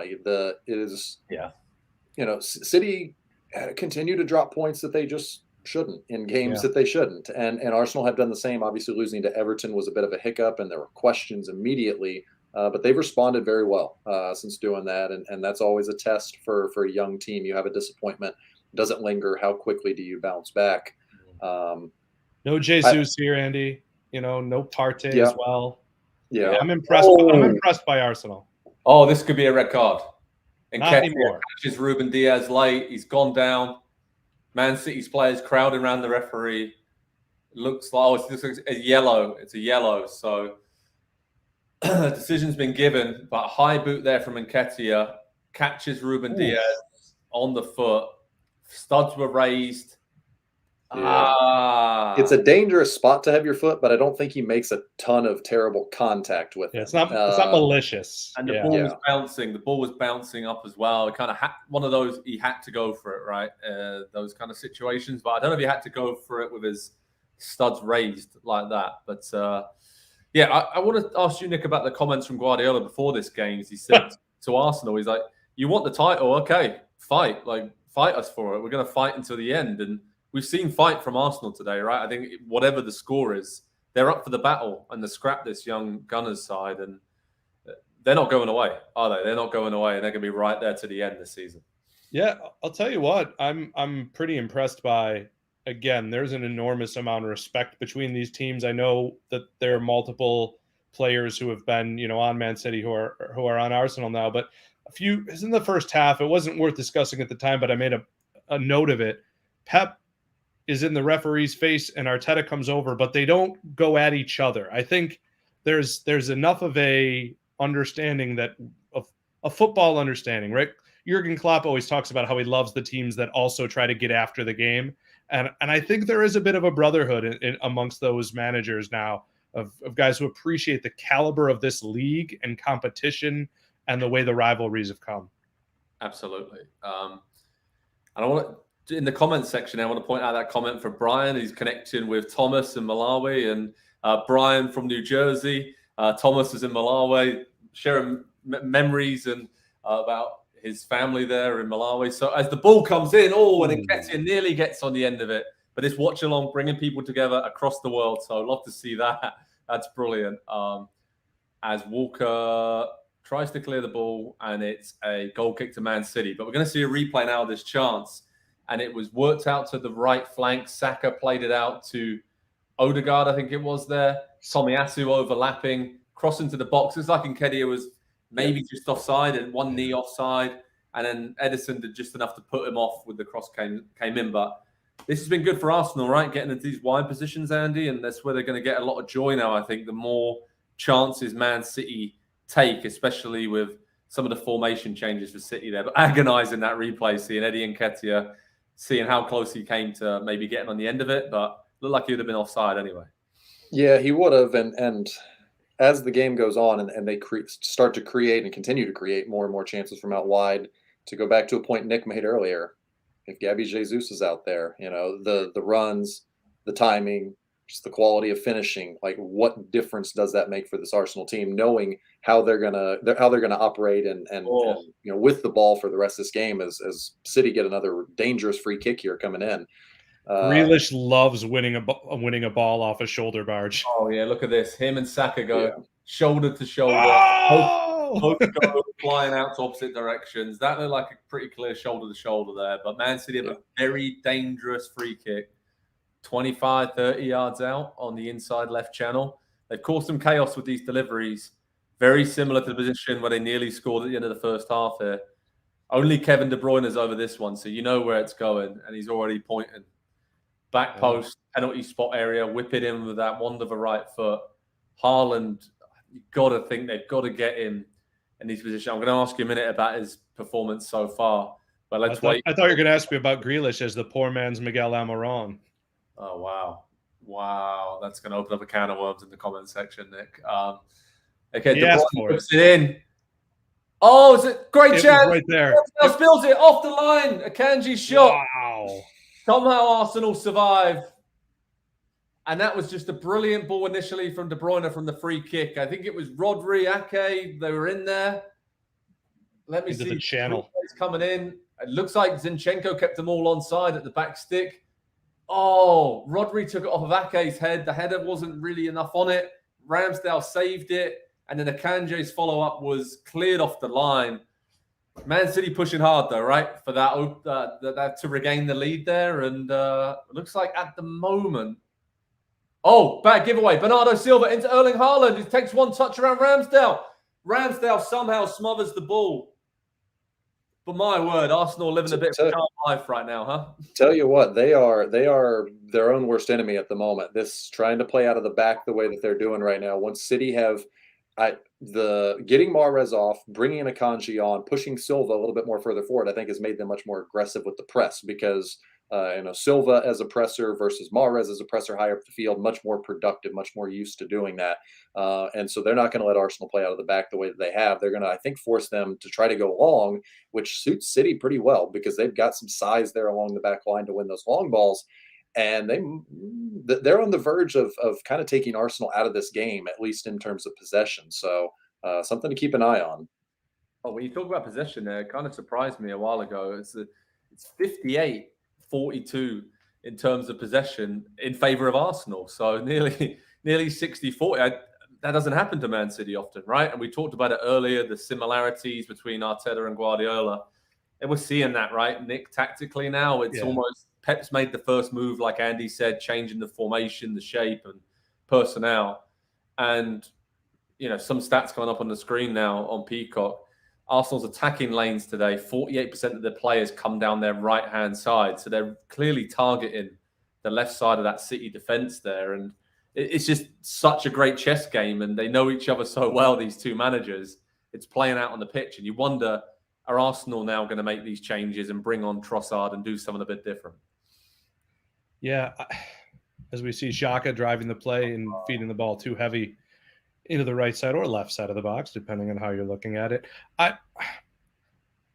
I still think this game is crying out for Foden. It's crying out for a little bit of creativity, maybe a little bit of smarter creativity than what we see out of Grealish. A little something cutting, something knifing, something agile and incisive. And I think that's how you best maximize a guy like Haaland, who, I mean, you said you were going to ask me, and then some chaos happened. He's been kept relatively quiet, and there is I don't know what it is. It's for someone above my pay grade, but someone has figured out how to limit his chances, and it seems like there's a copycat game going on around the league right now.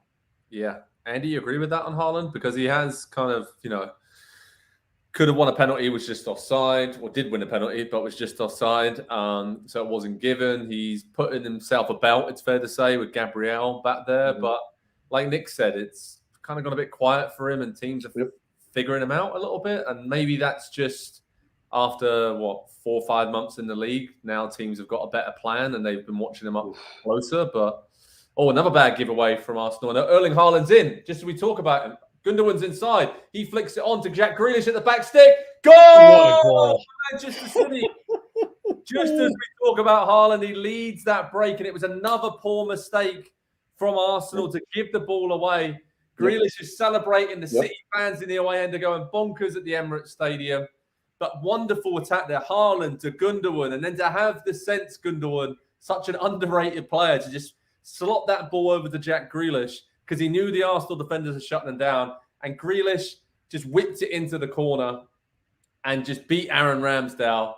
Jack Grealish, kiss in the air, cuts to Bukayo Saka and a bunch of very despondent-looking Arsenal fans. But this goal was coming, right? I don't think Arsenal can have any complaints here. And it looks like it was Gabriel giving the ball away. Bernardo setting up Haaland. He plays it to Gundogan. Lovely little flick around the corner to Jack Grealish. And that's a great finish. Just gets a little deflection off Tomiyasu, which takes it past Aaron Ramsdale. But Jack Grealish, that is his biggest moment in a Man City shirt, you'd say, by quite a long way. So Guardiola loving it on the sidelines. 18 minutes to go. It's Arsenal 1, Man City 2, and as it stands, Man City are back on top of the Premier League table. Yeah. And who was it winning the ball back? What kind of situation was it? It's Bernardo Silva. They lose the ball, immediately back on the press, immediately win it back, and just get the ball forward quickly. And you get it into space. Arsenal have 0 time to recover, rotate at all defensively. And then just the instincts and the drills that City run every single day, the one-time passing and moving the ball. It's just absolute perfection. And Arsenal have been playing with fire for most of the second half. I just said it 5 minutes ago. City are going to press more and more as the game goes on because of the sub that they made already, bringing Akanji on, bringing Mahrez off, and boom, there it is. This is something. I feel like this is quite a presumptuous thing to say when it can swing on one more Arsenal goal. But I feel like we're 17 minutes away from City being everyone's title favorite. Yeah. And we said it, right? And we were talking about it then. And it's difficult to see past them, just given their pedigree, their experience in these situations. And that's nothing against Arsenal. They're a great young team, made huge strides forward. But as they're messing around with the ball in their own box again right now, they're making the same mistakes, Andy, and they just cannot really get out for most of this second half, apart from that one chance for Nketiah. They've been struggling to get out, and Man City have just kind of seized on that inability to take control of the game. But as we're talking, Xhaka's on the ball. He's lining up a shot. Oh, what a great last-ditch tackle by Rodri, I think it was there. Or maybe was it? It was Rodri. Diaz. And then Diaz is Diaz. He's pumping his fist there like it was a goal almost. One of those great centre-back celebrations, because that was one heck of a tackle there as Granit Xhaka looked for all the world like he was going to have a clear shot on goal inside the box. And as I was saying, Andy, it's a great Arsenal team, but they're just being their own worst enemy in this second half. Yeah, being so married to a style and an identity and a way of playing and being inflexible or just refusing to do something different, especially when you're playing out of the back against a team of City's quality, you're always playing with fire. You are always playing with fire and asking to be burned. And they had that threat earlier on the goal that got ruled out for the offside. They didn't take the left. It just, I don't know. It's too easy to say this is down to the inexperience of Arteta as a manager of a young Arsenal team and all of those things.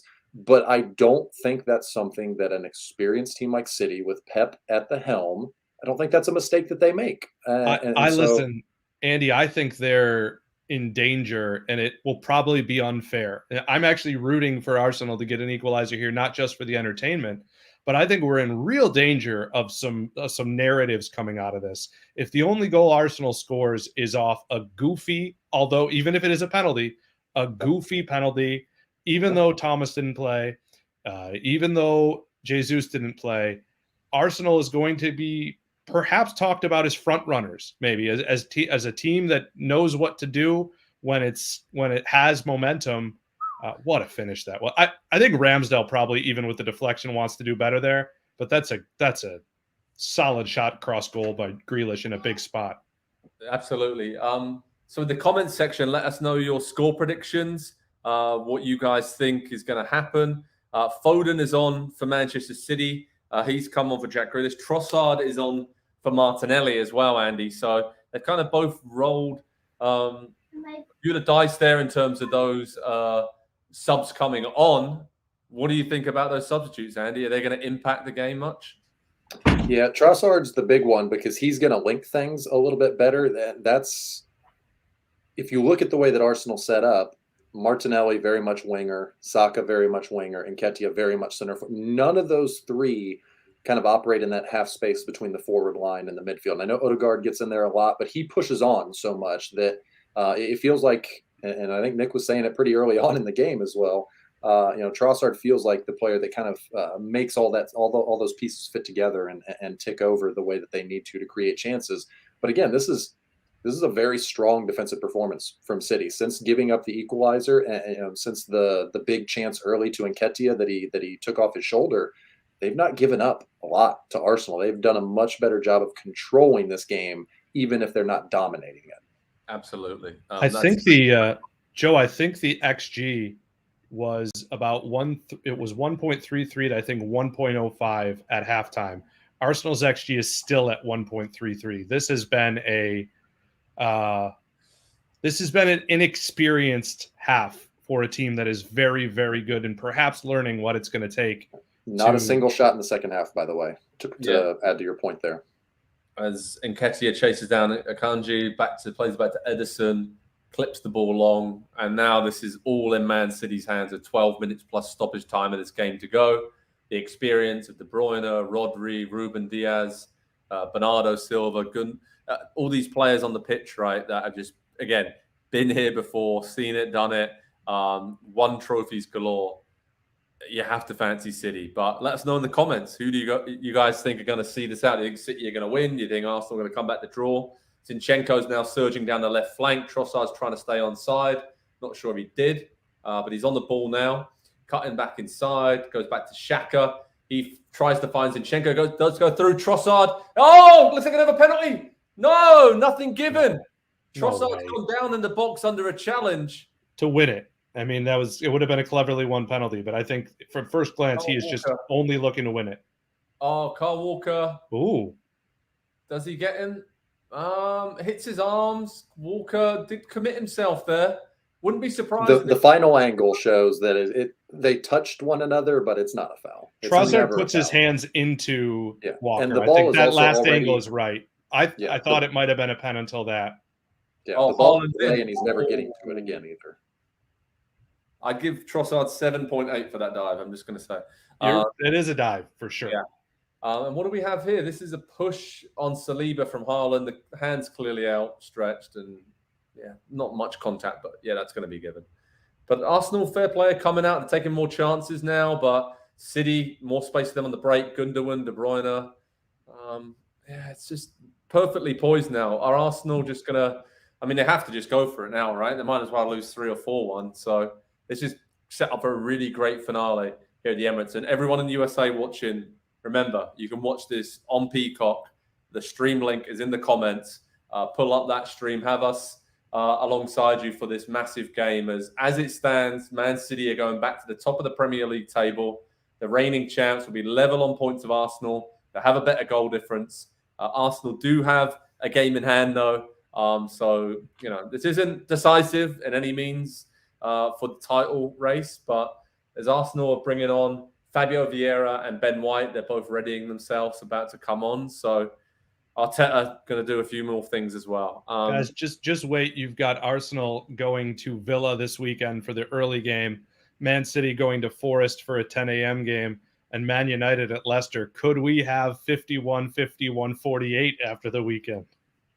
Oh, I mean, that would be pretty incredible, right? And I think if my math is correct, 49, excuse me. 49, right? So it'd be even closer. So, we haven't really talked about this, but this is a kind of a great result for Man United as well, right? In terms of the title race.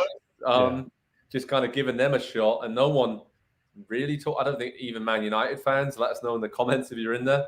I don't think even that you guys think. Oh, De Bruyne. There it is. All right, back to Haaland. Oh, there's your goal for Erling Haaland for Australian branch on this watch-along chat.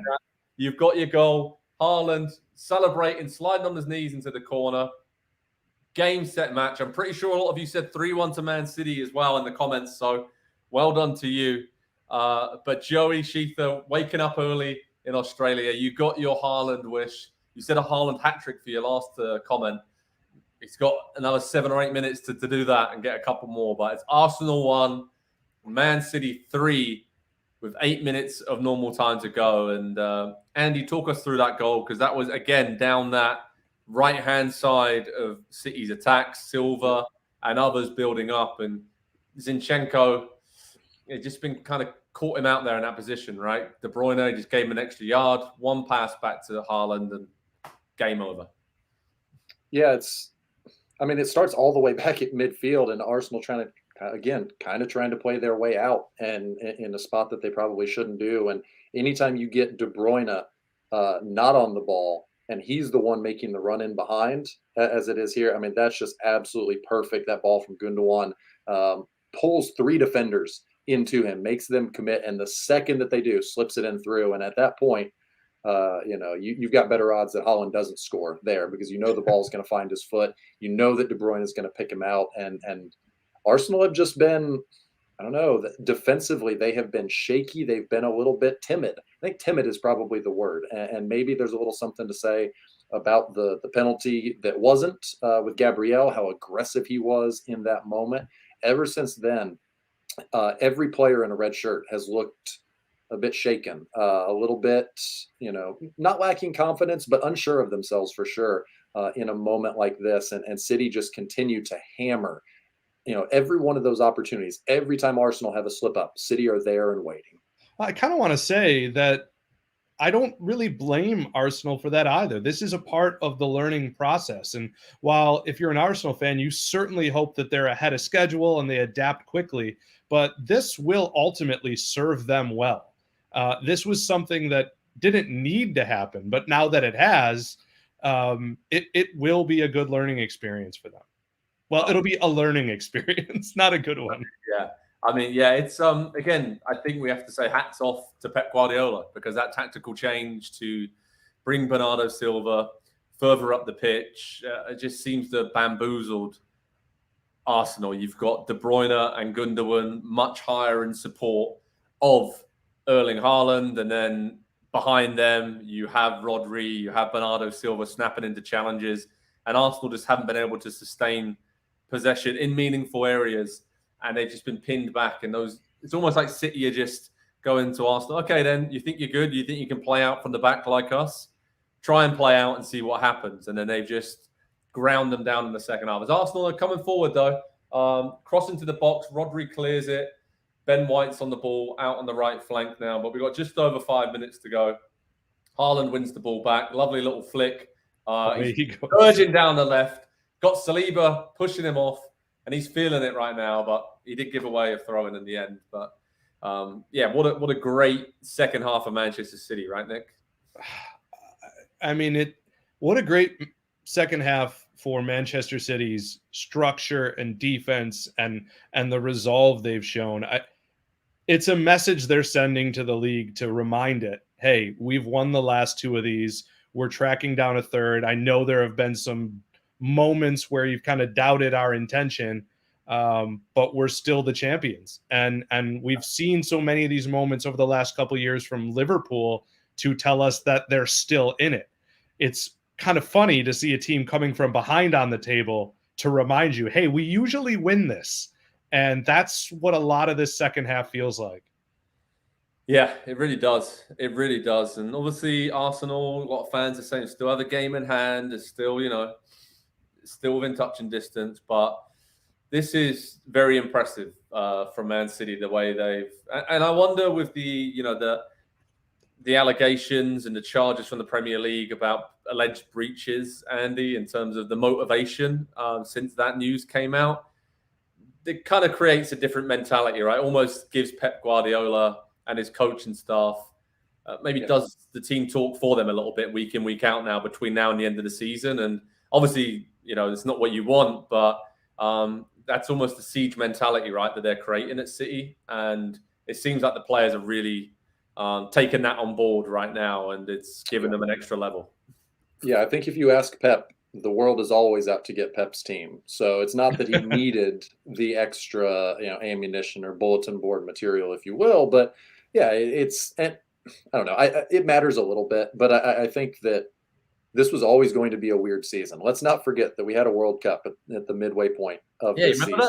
Remember that? Yeah, it seems forever ago now, and it was always going to affect how the season went. It was always going to affect every race up and down the table, and it has certainly affected this one. I think it hurt Manchester City a little bit early in the season, and it took them a while to get going. We've not really seen them win a title from behind, have we? We've not really seen them win a title without just being dominant from start to finish. And so this is a bit of a different challenge than anything that we've seen, whether it's Pep or it's been other managers in charge. And so it just, it underlines the fact that this is an incredibly brilliant team with as many world-class players as you can fit into a squad. And they're just doing what they should be now. It feels like this is what we expected of City at the start of the season. It just took them a bit of time to get there. Nick, what do you think about this comment on the screen right now from Travis? If you can't beat City, then you shouldn't win the Premier League. Simple. Well, then I guess no one should win the Premier League. Maybe Brentford should. But by the way, Brentford, running my Premier League preview today, would you believe they are 10 matches unbeaten? They have not lost since October 23rd in the Premier League. Brilliant. Look, I think what's interesting here is I think it's fairly clear that City is a step old right now. That can be fixed pretty quickly. But Riyad Mahrez, Ilkay Gundogan are both on the other side of the hill, and maybe they're recruiting that with Maximo Perrone. But I am really interested to see what this team looks like next year. And I know we've still got a whole season to go through, but find me another Premier League big team that you think is going to have more of an overhaul over the next couple of years, because we've seen them at Chelsea, we've seen one at Man United, we've seen it at Arsenal, and we've kind of seen one at Tottenham. Yeah. It's difficult. It's difficult to see past Man City right now. Liverpool, the last few years, obviously won the title, pushed them, but that's not the case this season. Chelsea, obviously we have no idea what they're going to look like in a few years. As Nketiah puts a header wide, and we scored then with a couple of minutes of regulation to go plus stoppage time. That would have been a grandstand finish, as we say in England, but just got free there. I think Saka whipped in a great ball. And again, I'm going to say, I said it earlier on the other headed chance. If that's Gabby Jesus, is that in? I don't know. He's not the best finisher either, but you have to think he would have scored one of those two-headed opportunities, right? I mean, Nick, Andy, what do you guys think about that? Oh, hang on a minute. Kevin De Bruyne is walking off as he was subbed off around the pitch, and he had a few bottles and objects thrown at him there from the home fans, it looked like. So unsavory scenes there. Don't want to see that. But anyway, before I speak in there, I was just saying about the opportunities there for Gabby Jesus. Is that fair enough to say if he was on the pitch, he would have scored at least one of those? Listen, I think he's a difference maker. I don't know that Pep has a better idea of how to defend him than anyone else, because there's a reason he didn't religiously start Gabby Jesus for all those years. But I think he brings another dimension too. He's just the total package. Again, I put him in the same class as when we talk about Ivan Toney, when we talk about Harry Kane. He can get the ball at any spot of the pitch and affect the game. And there just aren't a lot of him. No, he hasn't given us that 23, 24, 25 goal year, but he's a double-digit threat for goals and assists every single year. And that has been a big, big miss for Arsenal this year. And that's just one more reason to be bullish about their future. Actually, I guess I'm feeling a little sensitive, Joe, for the Arsenal fans watching. I think they're great. I do. I just, again, it's all a process. It's go back to Andy's Chiefs. Right? Like when you've been there, and they're going to have to pull something from this. Yeah. And 11 straight Premier League wins against Arsenal. This will be now for Man City by an aggregate scoreline of 29-4. And they'll be unbeaten. So close. Yeah. Close, quite close. So this is the kind of hurdle that some people are saying in the comments. You have to, I think, for Arsenal now, to prove that you're at the top, you have to beat Man City. Of course, you have to take care of business in the other games as well. We know that that's been a problem for both of these teams. But you look at City's upcoming fixtures: Nottingham Forest, Bournemouth, and Newcastle. And for Arsenal, Aston Villa, Leicester City, and Everton. So again, games there where they should be taking care of business, most likely. But Man City, I think Saturday at 7:30, everybody should be getting up early because it's Unai Emery. It's Arsenal on the heels of no wins in 3 unless something crazy happens in the next 3 minutes. And they are a young team as much as I believe in them. I think that's interesting clip there. Was that Trossard? Yeah. Flipping it to a cross and it's land on top of the net. But Aaron Knight's happy there, just saying City. And then, there's, I'm saying look out Saturday morning. That's all I'm saying. Yeah. All right. It has everything in it to be Tyrone Mings' worst nightmare and 4-0 to Arsenal. But I don't know. There's a lot of subplots there, Unai Emery style. It's going to be interesting to see the reaction from Arsenal to this, because as the camera pans around the Emirates Stadium, a lot of glum faces, a lot of empty seats in the home section there. Obviously, at 1-1, even before that, they were looking decent and were very happy, but they just haven't been able to sustain anything in the second half, and just basically haven't been able to ride with Man City. Right, Man City have just taken care of business in a ruthless way in the second half. Draw it up. If you're a Man City fan and if you're Pep Guardiola, you now have enough ammunition to last you a while. You get to play the no one believes in us. You get to play the look how good we still are. You get to play the that penalty went against us because the fix is in. This has been a week for Pep Guardiola after he asks so much from the fans, right? Straight out of the Sir Alex Ferguson playbook there from the glory days. So, this is going to be really intriguing to see the post-match reaction. We've got about 90 seconds of regulation to go here. Arteta striding along the sidelines, looking a bit glum. And I don't think he has too much to be concerned about. I think if you look at Arsenal, they're obviously missing Thomas Partey. They're missing Gabriel Jesus, 2 huge players for them. And they've come up against a City team that's fired up, that has basically been clinical today and made the most of every single mistake that Arsenal have made back there. But quite simply, as we said, the inexperience of this Arsenal team, you cannot be making these kind of mistakes, giving the ball away in those situations, and not expecting a first against second battle to be punished, right? I mean, that's the difference. City haven't done that today. Well, here's some good news for Arsenal. They're going to be a little bit, perhaps some of the headlines could be going the way of Chelsea, because call a grambulance. Dortmund is up 1-0 in the first leg with the home goal, Adeyemi.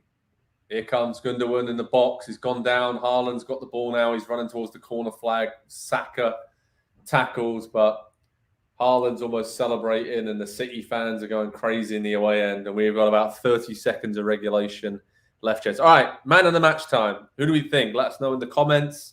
Andy, I want to come to you real quick.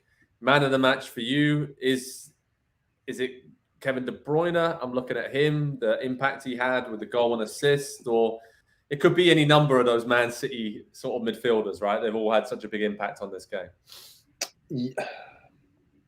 Yeah, De Bruyne obviously with the impact on the score sheet, but I'm looking elsewhere in the team, and it felt like every time City needed a defensive play or someone to step up, it felt like Nathan Ake had just an incredible game. Yeah. And maybe not quite man of the match, but certainly defender of the match, and certainly backbone of the match for City, if you will, because for as good as they are going forward, they have struggled defensively this season. And if he is kind of coming into his own, and Nick made this point earlier, if he is reaching the heights that I think were expected of him as a very young player, that obviously City get that much more dangerous and that much more difficult to beat. Joe, I thought Andy was. I could be real quick about it. I thought Andy was going in a different direction. I used the same exact rationale, and I noticed the same from Rodri. There was one tackle, especially just outside the 18, about early in the second half. I think the game was still tied at that point. Just one of the more underappreciated players in the world, if we're honest. Yeah, I think Ruben Diaz as well did a really good job. Oh, that's the one I'm thinking of.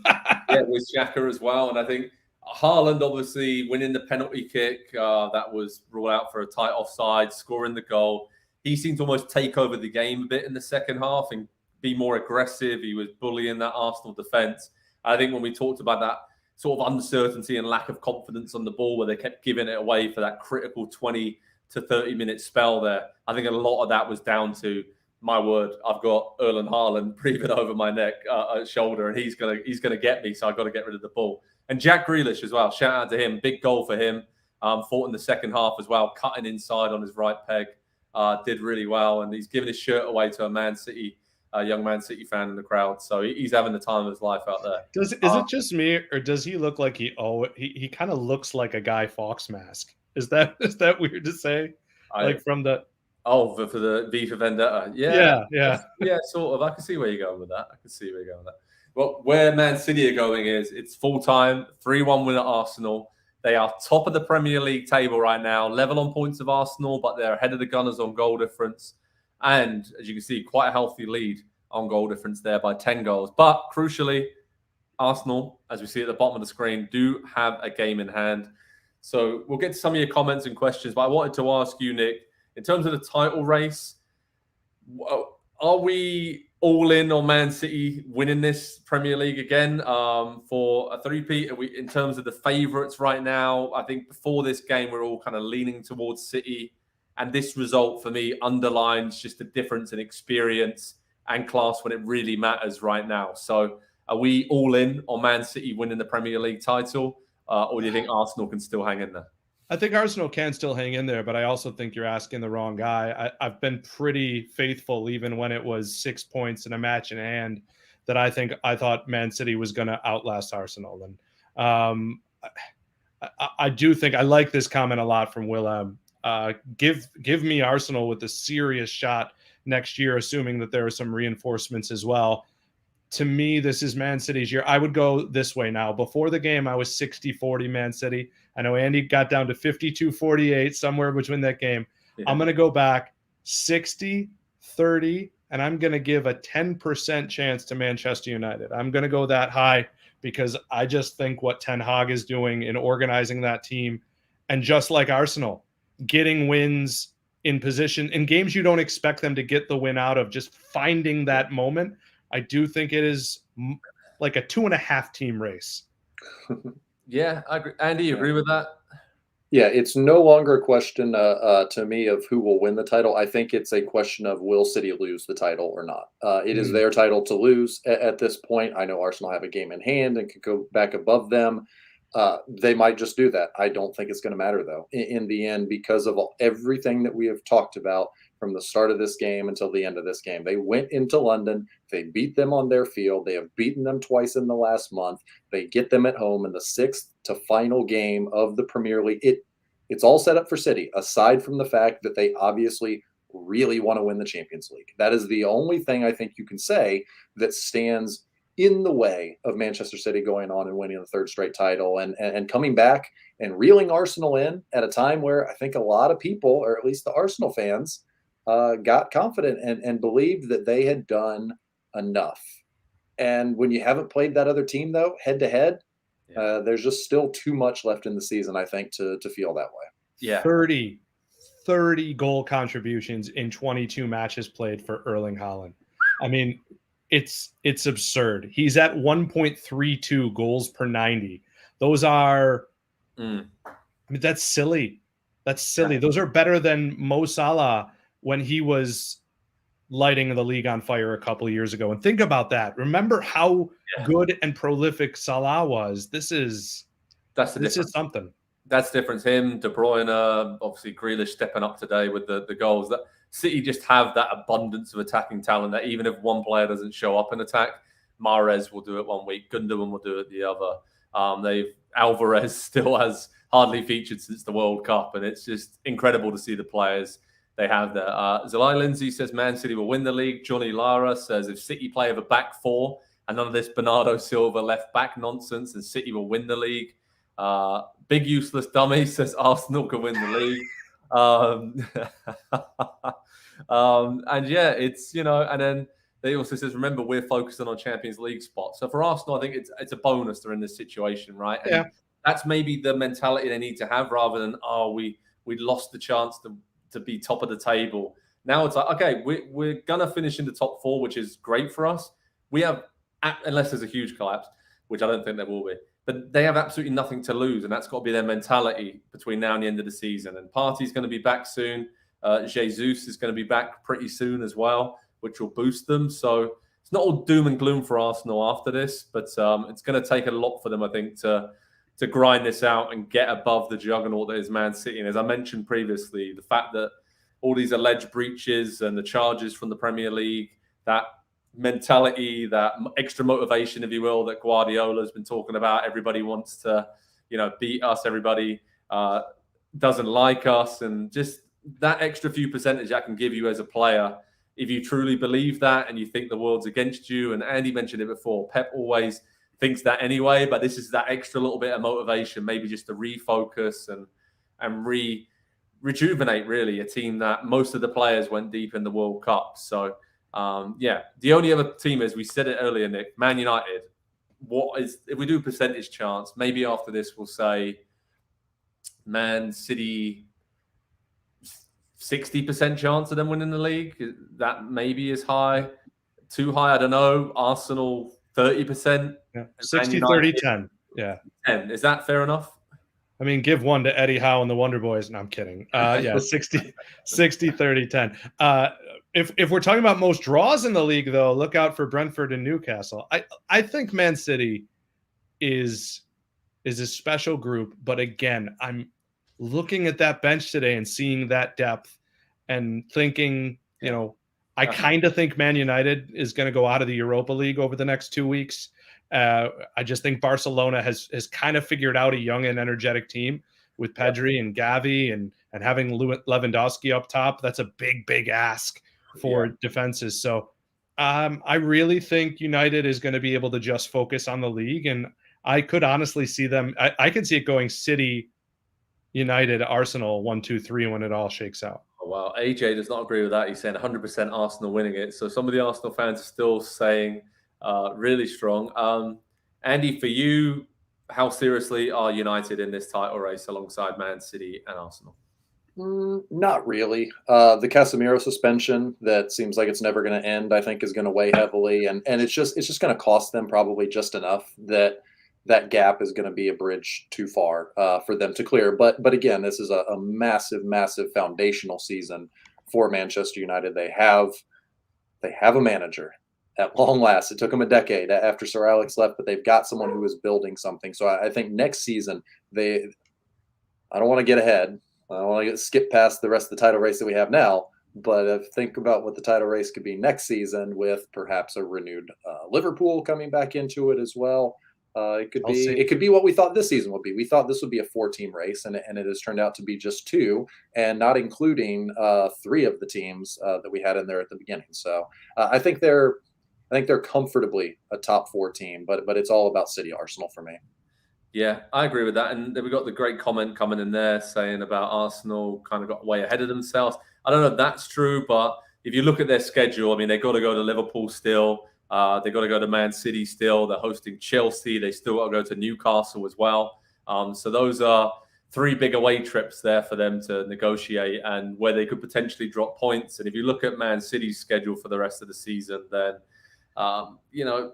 they still have big games. They're at home against Newcastle, home against Liverpool, obviously home against Arsenal, and home against Chelsea. So all their big games against the big 6 and the teams right up there this season are all home games. So you'd fancy them not really to drop as many points as Arsenal for the rest of the season. So, yeah, it's going to be a crazy end of the season. What a game. To recap, Arsenal 1, Manchester City 3. City went ahead with De Bruyne's lovely lob after that Arsenal mistake. Saka scored a penalty kick after Ederson's mistake, and a controversial penalty call if you listen to us here on PST, because one of us thought it was a pen, the other 2 not so much. But then City came roaring back in the second half with obviously Haaland and Jack Grealish both getting on the score sheet. And in the end, pretty comfortable win for Man City, but Arsenal was scrapping away, and a couple of those key absentees, Jesus and Partey, really sort of come up a bit short in this game. So all I'm going to say is thanks so much for everyone for joining us for this watch along. Really enjoy doing this for you guys. We're going to try and do this throughout the rest of the season for these big games in the Premier League, Champions League, and other competitions. So we did it during the World Cup. We're going to keep it rolling. So from myself, Joe Prince-Wright, from Nick Mendola and Andy Edwards, really appreciate your time today joining us. Thanks everyone around the world. And my last note is to head over to Pro Soccer Talk on NBCSports.com. You can see it on the bottom of the screen there. We'll have video highlights, analysis, reaction, and much more from this game and across the Premier League and the soccer world. We'll keep you covered. We'll see you all very soon indeed. Thanks for watching. Nick and Andy, pleasure as always, lads. And thanks to Humberto as well, a wonderful producer. Thanks, mate. We'll speak to you all very soon indeed. Cheers, everyone. Take care.